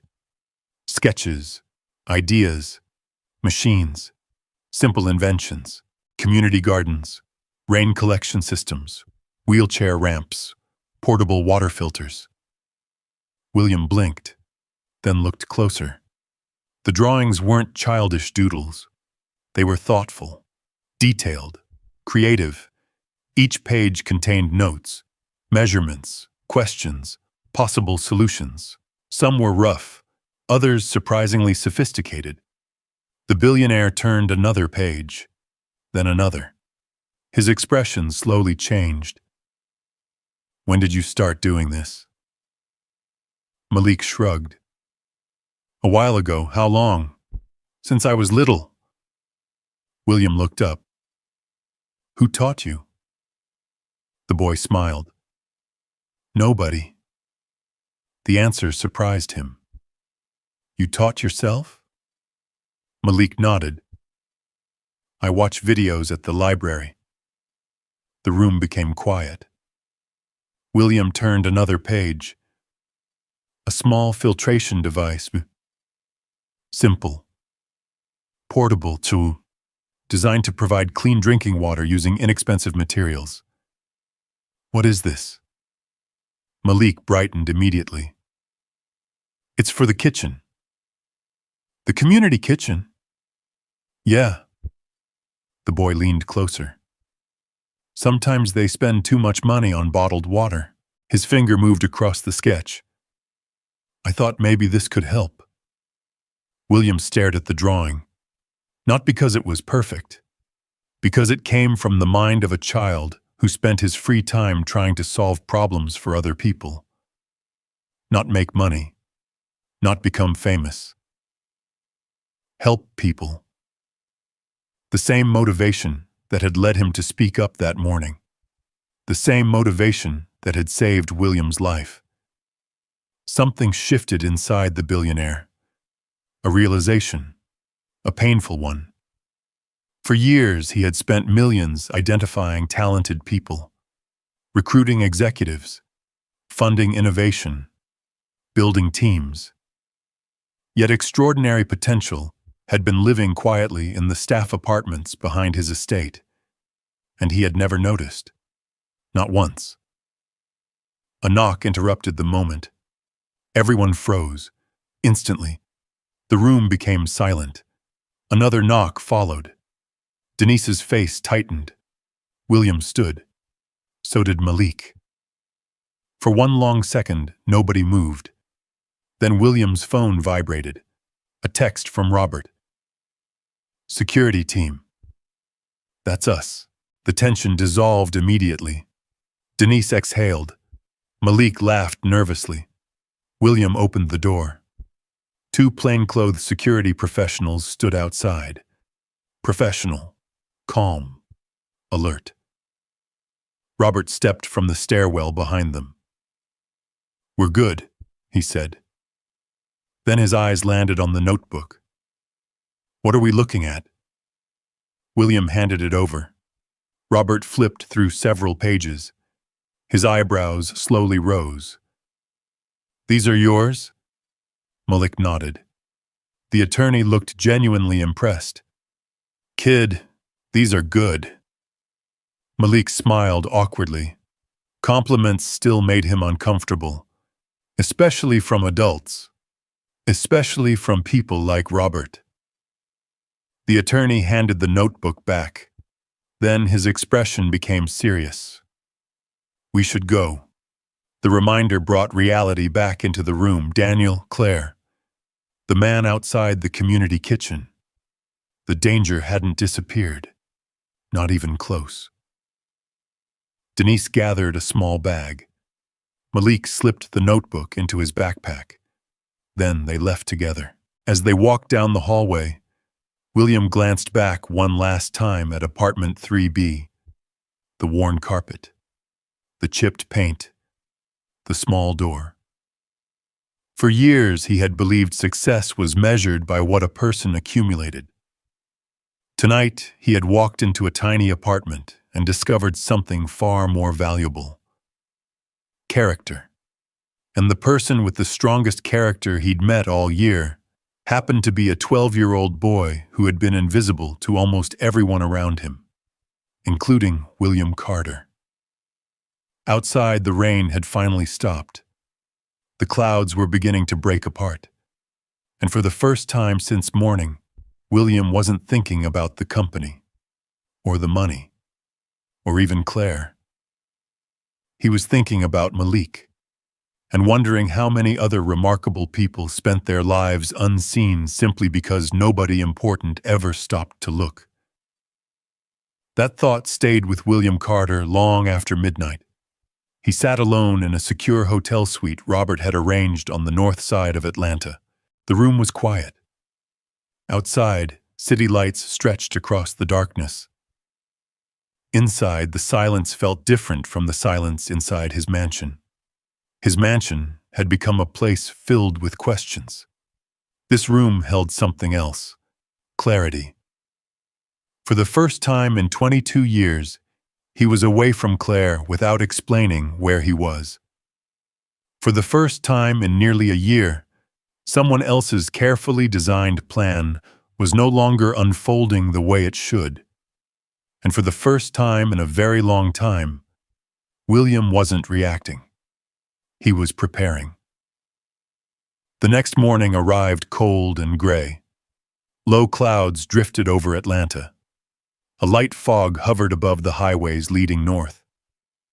At 7:30 sharp, Robert entered the hotel suite carrying 2 folders and a tablet. William was already awake. He hadn't slept much. Neither of them mentioned it. "Any updates?" William asked. Robert sat down. "Several. That was never a good sign." The attorney opened the first folder. Daniel Pierce. William immediately focused. Over the last 24 hours, that name had become impossible to ignore. What now? Robert slid several photographs across the table. More women. More cities. More timelines. Patterns. Always patterns. We found financial connections. William studied the pages. Some of the women had transferred large amounts of money before their deaths. Others had modified insurance policies. Several had changed wills. Each case had been ruled legal. Each case had appeared ordinary. Yet together they painted a disturbing picture. This wasn't luck. Robert nodded. No. The attorney's voice remained calm. This man doesn't chase opportunities. He creates them. William stared at one photograph. A smiling couple standing beside a sailboat. The woman had died less than a year later. Officially, nobody had been responsible. Yet now the image felt different. Darker. What about Claire? Robert paused, then opened the second folder. That answer worried William more, because Robert only paused when the truth was unpleasant. We've been monitoring communications. William looked up. And? Daniel called her twice yesterday. William wasn't surprised. The failed SUV plan would have forced communication. What did they discuss? We don't know. The answer frustrated both men. But we know something else. Robert leaned forward. Claire canceled a lunch meeting. So? She never cancels. William understood immediately. Claire Carter valued appearances, maintained schedules, protected routines. If she canceled something important, it meant she was distracted, concerned, possibly scared. Good. Fear changed people. Fear created mistakes. And right now they needed mistakes, because evidence was finally beginning to accumulate. The attorney closed the folder. Then he asked a question William already knew was coming. Are you sure you want to proceed? The room became quiet. This was the real question, the one that mattered. Because they had options now. Police involvement, formal investigations, protective measures, safer paths. But William kept thinking about the photographs, the women, the patterns, the years. If Daniel Pierce escaped again, another victim would eventually appear. Another story, another coincidence, another funeral. William slowly nodded. Yes. Robert studied him carefully. No second thoughts? William looked toward the window. Fog drifted between buildings. Atlanta looked distant, almost unreal. Then he thought about Malik standing beside the mansion hedge, a frightened 12-year-old child risking everything because it was right. No. No second thoughts. If a boy can do the brave thing, William said quietly, so can I. The attorney smiled faintly. For the first time in nearly 2 days.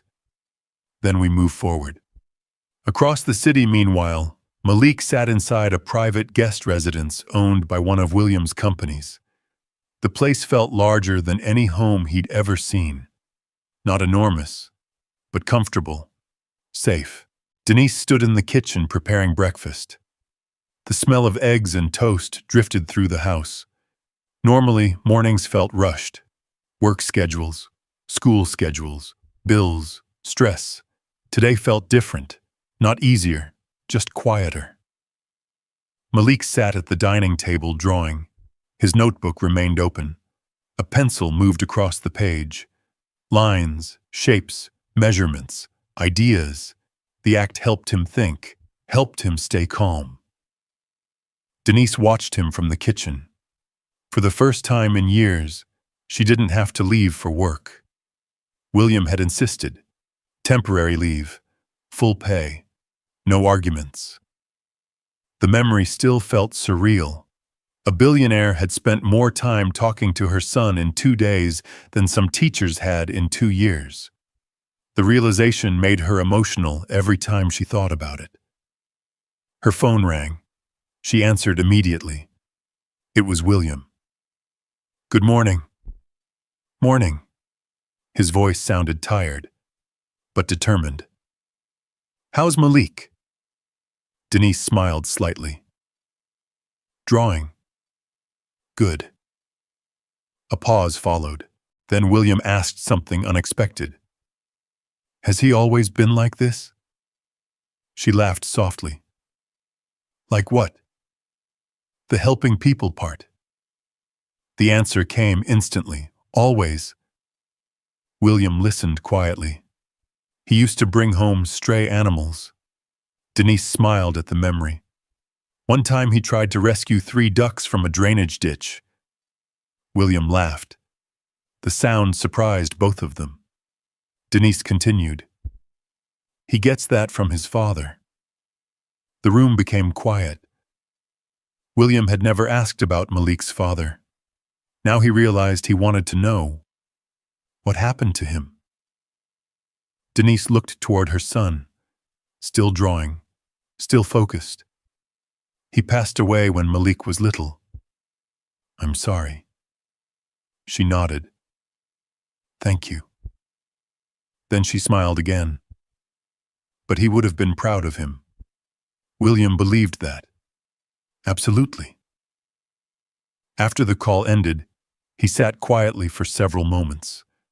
Then Robert entered again, this time carrying a single sheet of paper. What is it?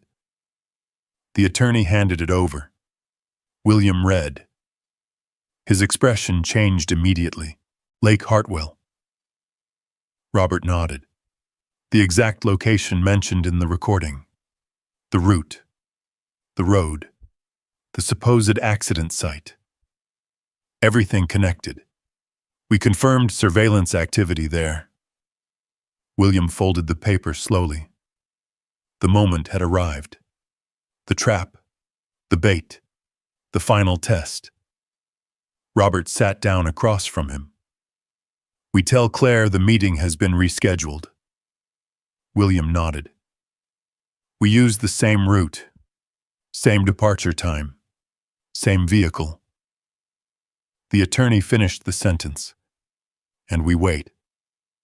The plan was simple, dangerously simple. Claire needed to believe the opportunity still existed. Daniel needed to believe the opportunity still existed. Only then would they move. Only then would investigators get what they needed. William stared at the route map, the reservoir, the winding road, the isolated stretch beside the water, a location chosen because it looked natural, believable, convincing. He imagined the original plan, the headlines, the sympathy, the funeral, the insurance claim, the company shares, everything flowing exactly where someone wanted it. Except one thing had changed. A boy had spoken up. One brave voice, that was all, and now an entire conspiracy was beginning to collapse because someone people rarely noticed had chosen courage over silence. The thought strengthened him. Later that afternoon, William returned home. For the first time since the recording.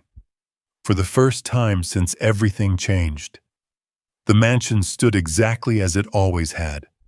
Perfect lawns, perfect hedges, perfect stone pathways. Yet now it felt different, like a stage after the audience has learned the secret. Claire greeted him at the front door. Warm smile, gentle eyes, concern carefully displayed. A performance. William finally understood that now. Thank goodness. She wrapped her arms around him. I've been worried. William returned the embrace. Just enough. Not too much. Not too little. Years of business negotiations suddenly felt useful. You look tired. I've had a long day. Did they figure out the problem with the driver? William nodded. We think it was a transportation scam. Relief flashed across her face. Tiny, almost invisible. But he saw it. The same way Malik had noticed the missing bracelet. Small details mattered. Always. Claire touched his arm. And your meeting? William looked directly into her eyes. The board rescheduled. Her heartbeat seemed to stop. Only for a second. When? Friday. The word hung between them.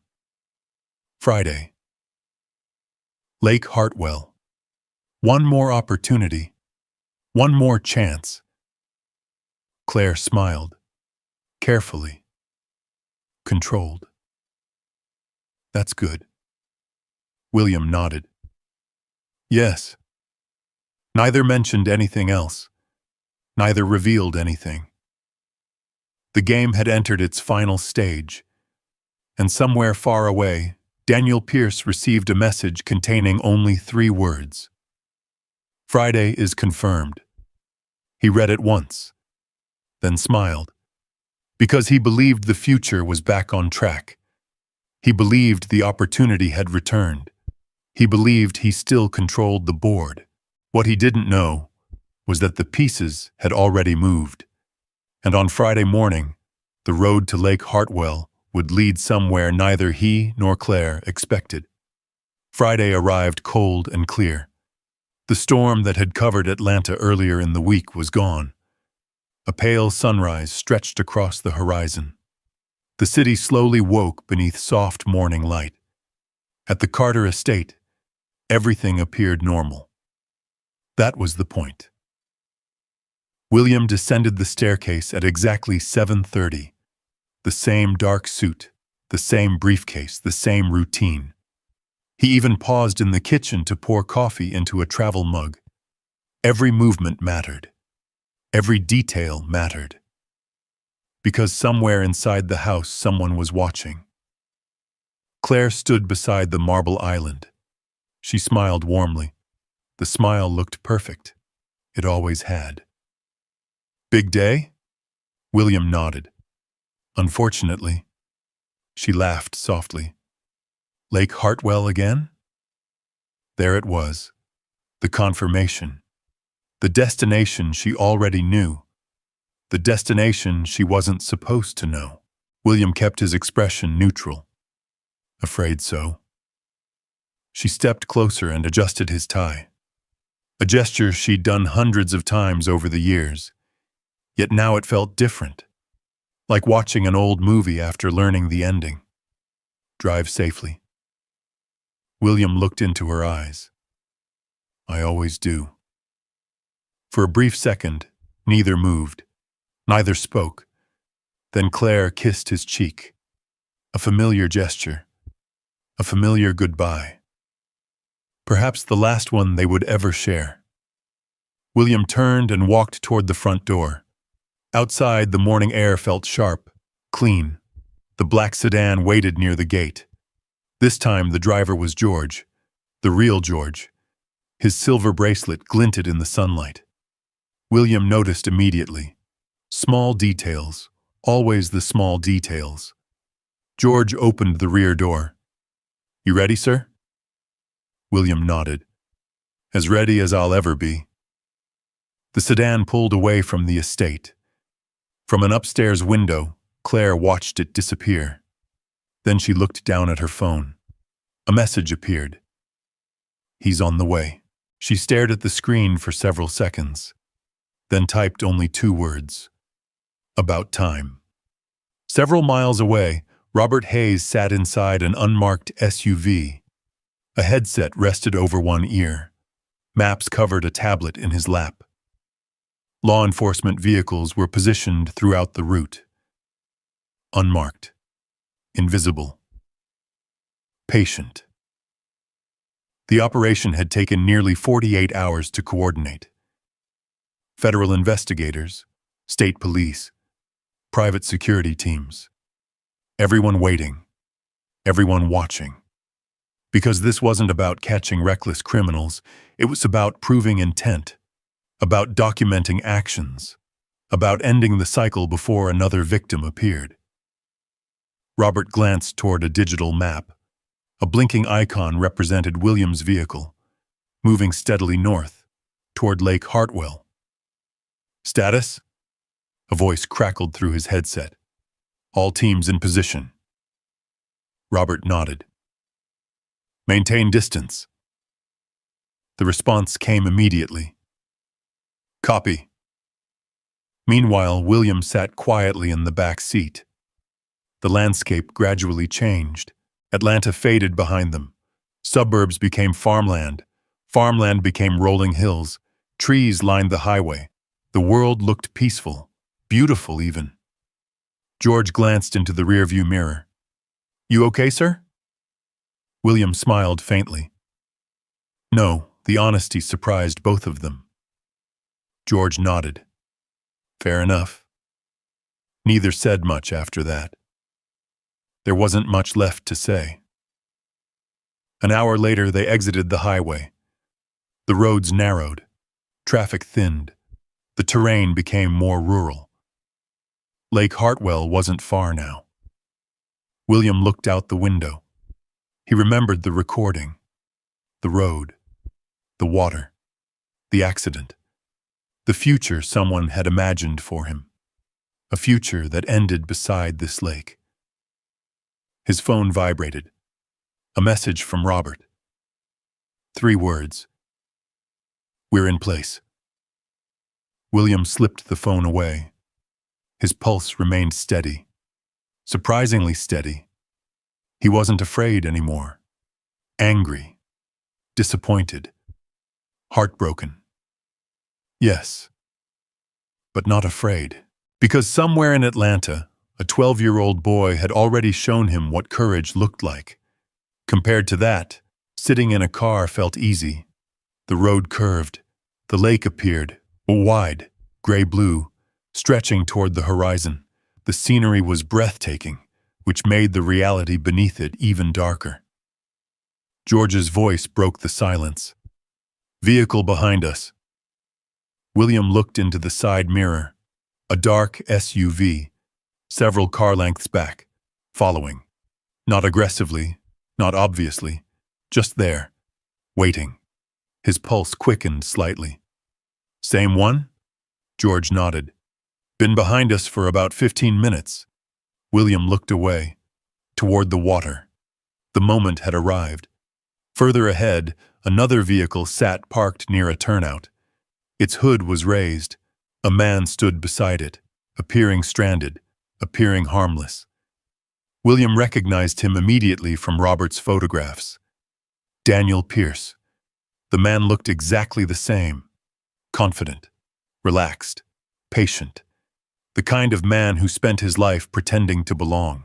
George drove forward. Neither vehicle altered course. Everything looked normal. That was the frightening part.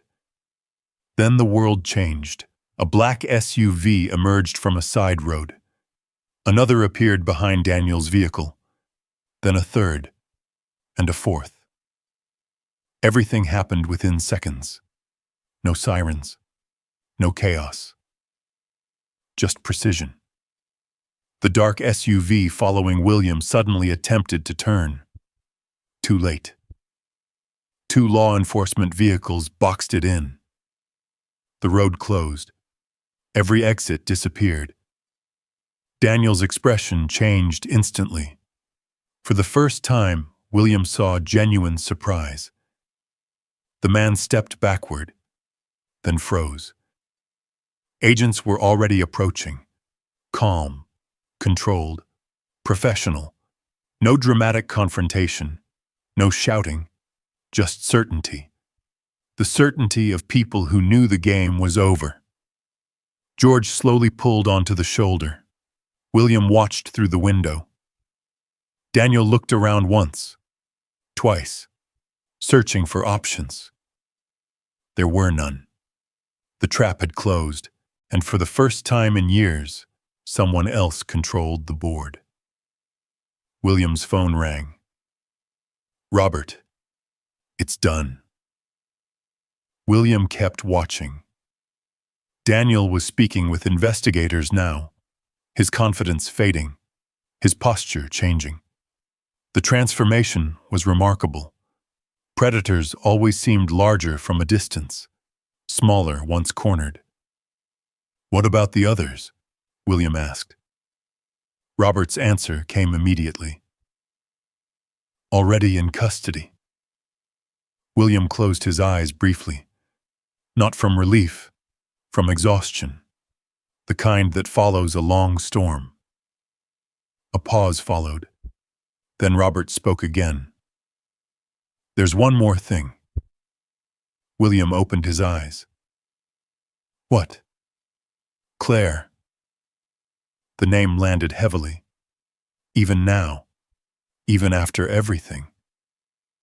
What about her? Robert's voice softened. Detectives are at the house. William looked toward the lake. The water moved gently beneath the morning sun. Calm, peaceful, as though nothing extraordinary had happened. What did she say? Silence. Then Robert answered. She asked one question. William waited. Did Daniel lie to me too? The billionaire stared across the water. For a long moment, he didn't respond. Because suddenly, he understood something. Claire had been greedy, selfish, weak. But Daniel had been something else. A professional manipulator. A man who built entire lives from deception. A man who found cracks in people and widened them. The realization didn't excuse her choices. Nothing could. But it made the tragedy larger. Sadder. More human. William slowly exhaled. The lake shimmered beneath the sunlight. The road was quiet now. The danger had passed. The operation had succeeded. Yet somehow victory didn't feel triumphant. It felt heavy. Because the greatest losses in life rarely arrive through violence. They arrive through broken trust. And 22 years of trust had just reached their end beside a quiet lake in Georgia. As George turned the sedan around, William looked out one final time. Then he thought about Malik. The boy who had stood beside a hedge. The boy nobody noticed. The boy who changed everything. And for the first time all week, William smiled. Because one brave child had done what an army of lawyers, executives, and security systems never could. He had seen the truth before anyone else. And because of that, everyone was still alive to face tomorrow. The drive back to Atlanta felt longer than the drive out. The danger was over. The trap had closed. Daniel Pierce was in custody. His associates had been detained. Investigators finally had evidence connecting years of deception into a single pattern. Everything that should have felt like victory had happened. Yet William Carter sat quietly in the back seat, staring out the window. The passing trees blurred together. The sunlight reflected across fields and roadside fences. The world looked calm. His thoughts were not. George understood. After years of driving executives, politicians, and wealthy clients, he had learned when silence was needed. This was one of those moments. No questions, no conversation, just miles of road and space to think. William found himself remembering small things. Claire laughing during a vacation in Charleston. Claire crying at his mother's funeral. Claire holding his hand in a hospital waiting room years ago when doctors thought he might need surgery. 22 years. Thousands of ordinary moments. Now every memory felt uncertain. Not false. Just complicated. Because people were rarely one thing. The same person capable of kindness could also make terrible choices. The same person capable of love could become lost. And somehow that truth hurt more than anger ever could. His phone vibrated. Robert. William answered immediately. Any updates? The attorney sounded exhausted. A few. William waited. Daniel is talking.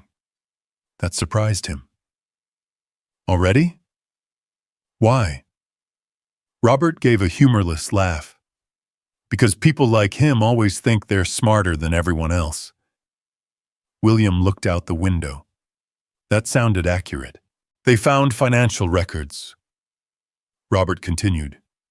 Several aliases, hidden accounts, false identities. The list kept growing. And Claire? Silence followed, long enough for William to notice. Robert. I'm here. What about Claire? The attorney took a breath. She cooperated. William closed his eyes.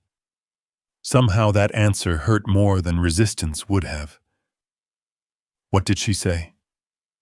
Robert's voice softened. She admitted everything. The landscape outside seemed to fade. William listened. Not moving, not speaking. She said Daniel convinced her you didn't love her anymore. The billionaire stared ahead. He told her she was trapped. He told her you cared more about the company than the marriage. William said nothing, because there was some truth there. Not enough to justify anything, but enough to hurt. Robert continued. She admitted the insurance changes, the meetings, the lies. Another pause. Then came the part that stayed with William. She also said she never believed it would go this far. William almost laughed. Not because it was funny, because it was tragic. People always believed they could control dangerous situations, until the danger became real, until consequences arrived, until someone got hurt. The line disconnected shortly afterward. William remained silent for the rest of the drive. Late that afternoon, the sedan entered the Carter estate. The gates opened slowly. The familiar driveway stretched ahead. The mansion looked exactly the same. Perfect, elegant, impressive, and completely different. Detective Sarah Bennett was waiting near the front steps. She was in her mid-50s with sharp eyes and the calm confidence of someone who had spent decades seeing people at their best and worst. William stepped from the car. The detective approached. Mr. Carter. Detective. She nodded respectfully. Thank you for coming. William glanced toward the house. Is she still here? The detective followed his gaze. No. The answer landed softly, yet heavily. She left an hour ago, William nodded. Part of him had expected that. Another part hadn't. What happened? The detective looked toward the mansion. Honestly? Yes. Sarah Bennett sighed. It wasn't what I expected. William waited. When we arrived, she was sitting in the garden room. The detective spoke carefully, as if she was waiting. The image formed immediately in William's mind. Claire sitting beside the windows. The same room where they had spent evenings together. The same room overlooking the gardens. The same room where she had probably imagined an entirely different future. What did she do? Sarah folded her arms. Nothing. William frowned. Nothing? No argument. No attempt to leave. No denial. The detective paused, then repeated the sentence Robert had mentioned earlier. She just kept saying one thing. William already knew, yet hearing it aloud felt different. What? Sarah looked directly at him. He told me he'd done this before. Silence followed. Wind moved gently through nearby trees. The afternoon sun cast long shadows across the lawn. She said it twice. The detective continued, as if she couldn't stop thinking about it. William lowered his eyes. The tragedy had become clearer now. Claire wasn't innocent. Not remotely. She had made choices, terrible choices. But she had also believed lies, and people who built their lives on lies eventually destroyed everyone around them, including themselves. Sarah glanced toward the house. There's something else. William looked up. What? The detective handed him a small envelope. She left this. His heart tightened. The handwriting was unmistakable. Claire's.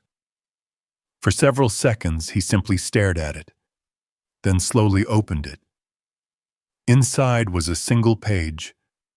Nothing dramatic. No excuses. No lengthy explanations. Just a letter. William read silently. The words were simple. She apologized. Not for being caught. For becoming someone she no longer recognized. She wrote about loneliness. About resentment. About mistakes. About believing promises she should never have believed. And near the bottom, one sentence stood apart from the rest. I stopped being grateful for what I had and started chasing what I thought I deserved. William read the line twice, then folded the letter carefully. The detective waited. What will you do with it?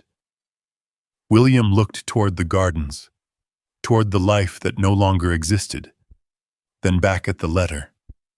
Keep it. Sarah nodded. The answer seemed right.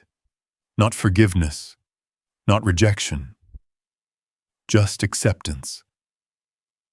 The truth didn't disappear because people wished it away. Several hours later, after investigators left and the property finally grew quiet, William walked alone through the mansion. Room after room, hallways, offices, dining rooms, spaces filled with expensive furniture and expensive memories. The house felt enormous and strangely empty. Eventually he reached the garden room. The sun was setting. Golden light filled the space. For a long time he simply stood there, thinking, remembering, letting the silence settle. Then his phone rang. Malik. William answered immediately. Hey. The boy sounded nervous. Hi, Mr. Carter. William smiled. The simple greeting felt surprisingly comforting. Everything okay? Yeah. A pause. Then, my mom said I should call. William sat down near the window. Why? Another pause. Longer this time. Because we wanted to make sure you're okay. For a moment, William couldn't speak. The words landed directly in the center of everything. After everything. After the fear. After the danger. After the betrayal. The person checking on him wasn't a board member. Not a business partner. Not an executive. It was a 12-year-old boy. A boy who owed him nothing. A boy who had already done more than enough. Yet he still cared. William looked out toward the fading sunlight and suddenly understood something. The story had never really been about wealth or insurance or conspiracies. It had always been about character, about who people became when nobody was watching. And among everyone involved, the strongest character belonged to the person with the least power.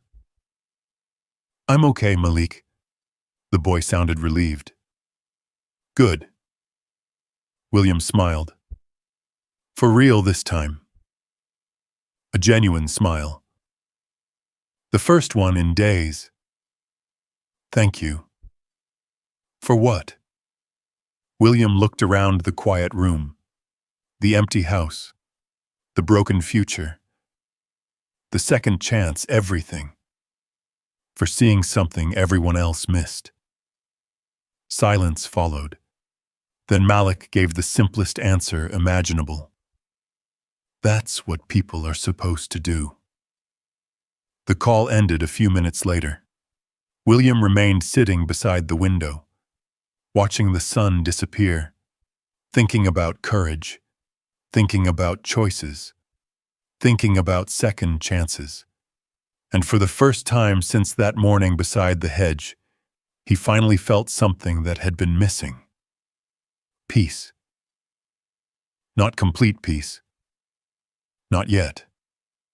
But enough to believe tomorrow might still become something good. 6 months later, spring arrived in Atlanta. The city looked different beneath the warm sunlight. Trees that had stood bare through winter were covered in green again. Sidewalk cafes filled with people. Community gardens bloomed. Children played basketball in neighborhood parks long after dinner. Life had continued, as it always did.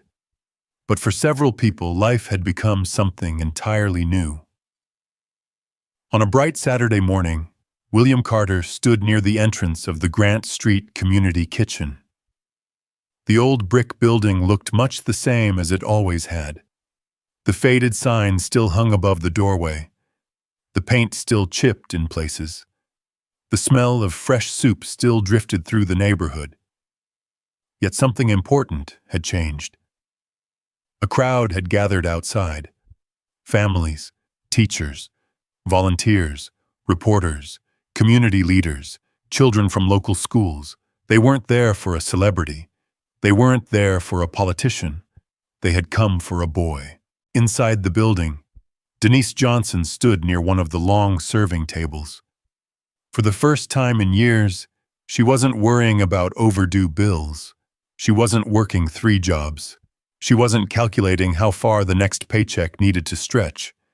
The change still felt unreal, not because somebody had rescued her, because somebody had finally noticed her son.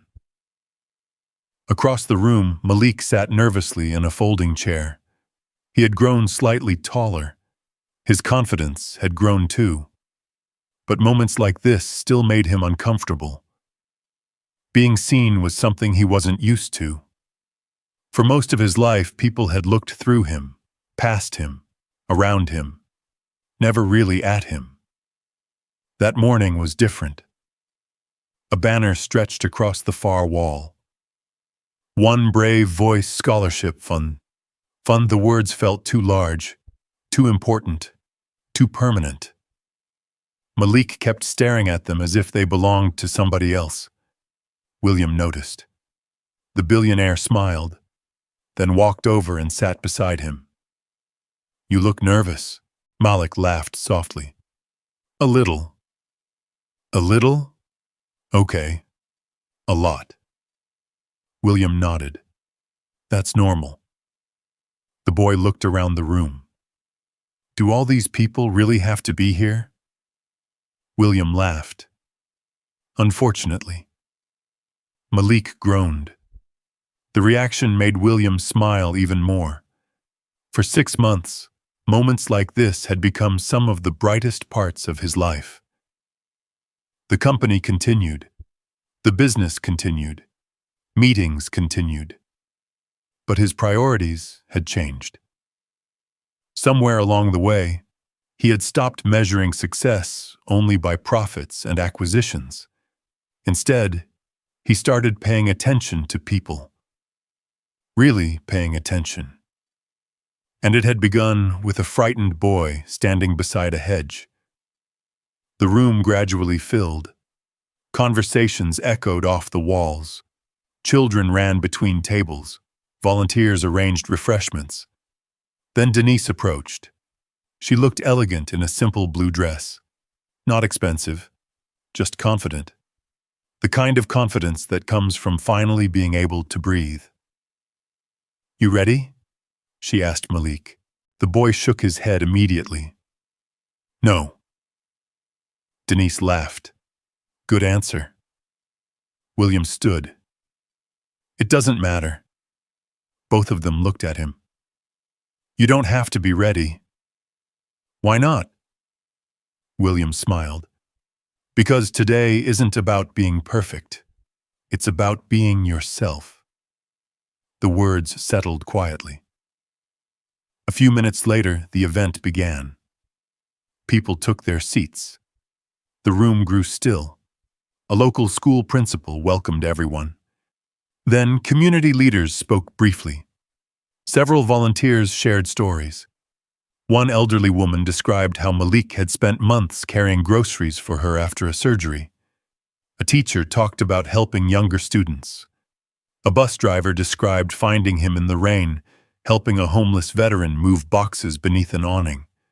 Story after story followed. Small acts, ordinary kindness, things Malik barely remembered doing, because he never considered them important. Yet hearing them together created a different picture, a larger picture, the portrait of a young man whose character had quietly shaped the lives around him. Denise wiped tears from her eyes, several times. She wasn't the only one. Finally, William approached the podium. The room applauded, then grew quiet. For a moment, he simply looked at the audience, then at Malik, then at the community kitchen, the place where so much had started.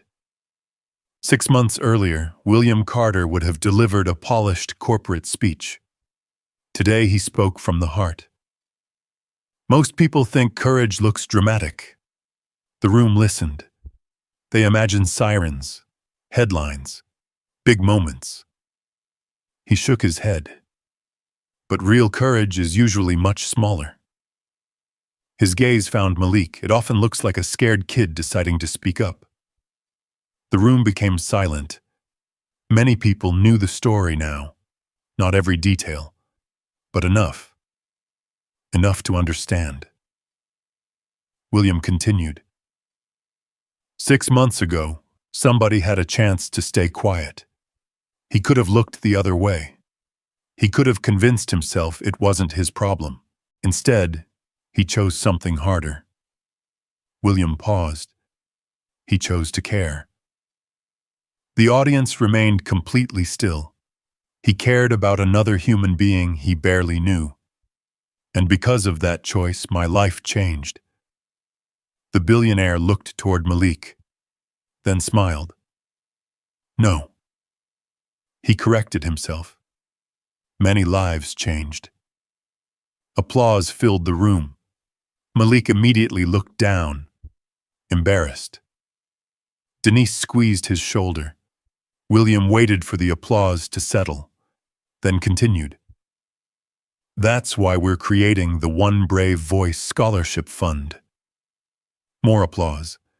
The program would support talented students from underserved communities, students with potential, students with ideas, students who simply needed somebody to notice. The audience loved it. But William wasn't finished. Not yet. He reached beneath the podium and lifted something, a large framed drawing. People leaned forward, curious. William turned it toward the audience. Gasps spread through the room. The drawing showed a compact water filtration system, simple, affordable, practical. Malik immediately recognized it. His eyes widened. Wait. William smiled. You remember this? The boy nodded. It was just an idea. William shook his head. No. Then he pointed toward several engineers sitting near the front. They disagreed. Malik stared. The engineers smiled back. For months, William's company had quietly studied the design, refined it, tested it, improved it, without changing the original concept. The room waited. William looked at the audience, then delivered the final surprise. Starting next month, our company will manufacture these systems and donate them to community kitchens and shelters throughout Georgia. The room exploded with applause. Some people stood. Others cheered. Several volunteers openly cried. Malik sat frozen, certain he had misheard. William stepped away from the podium and walked directly toward him. You thought nobody would ever care about your notebook. The boy nodded slowly. William smiled. They were wrong. The applause continued. Longer, louder, warmer. For perhaps the first time in his life, Malik didn't feel invisible. People saw him, not because he was famous, not because he was wealthy, not because he wanted attention, because kindness had finally been recognized. When the event ended, people gathered throughout the building. Children asked for photographs. Teachers congratulated him. Volunteers hugged Denise. The entire room felt lighter somehow, hopeful. Outside, the spring sun bathed Grant Street in gold.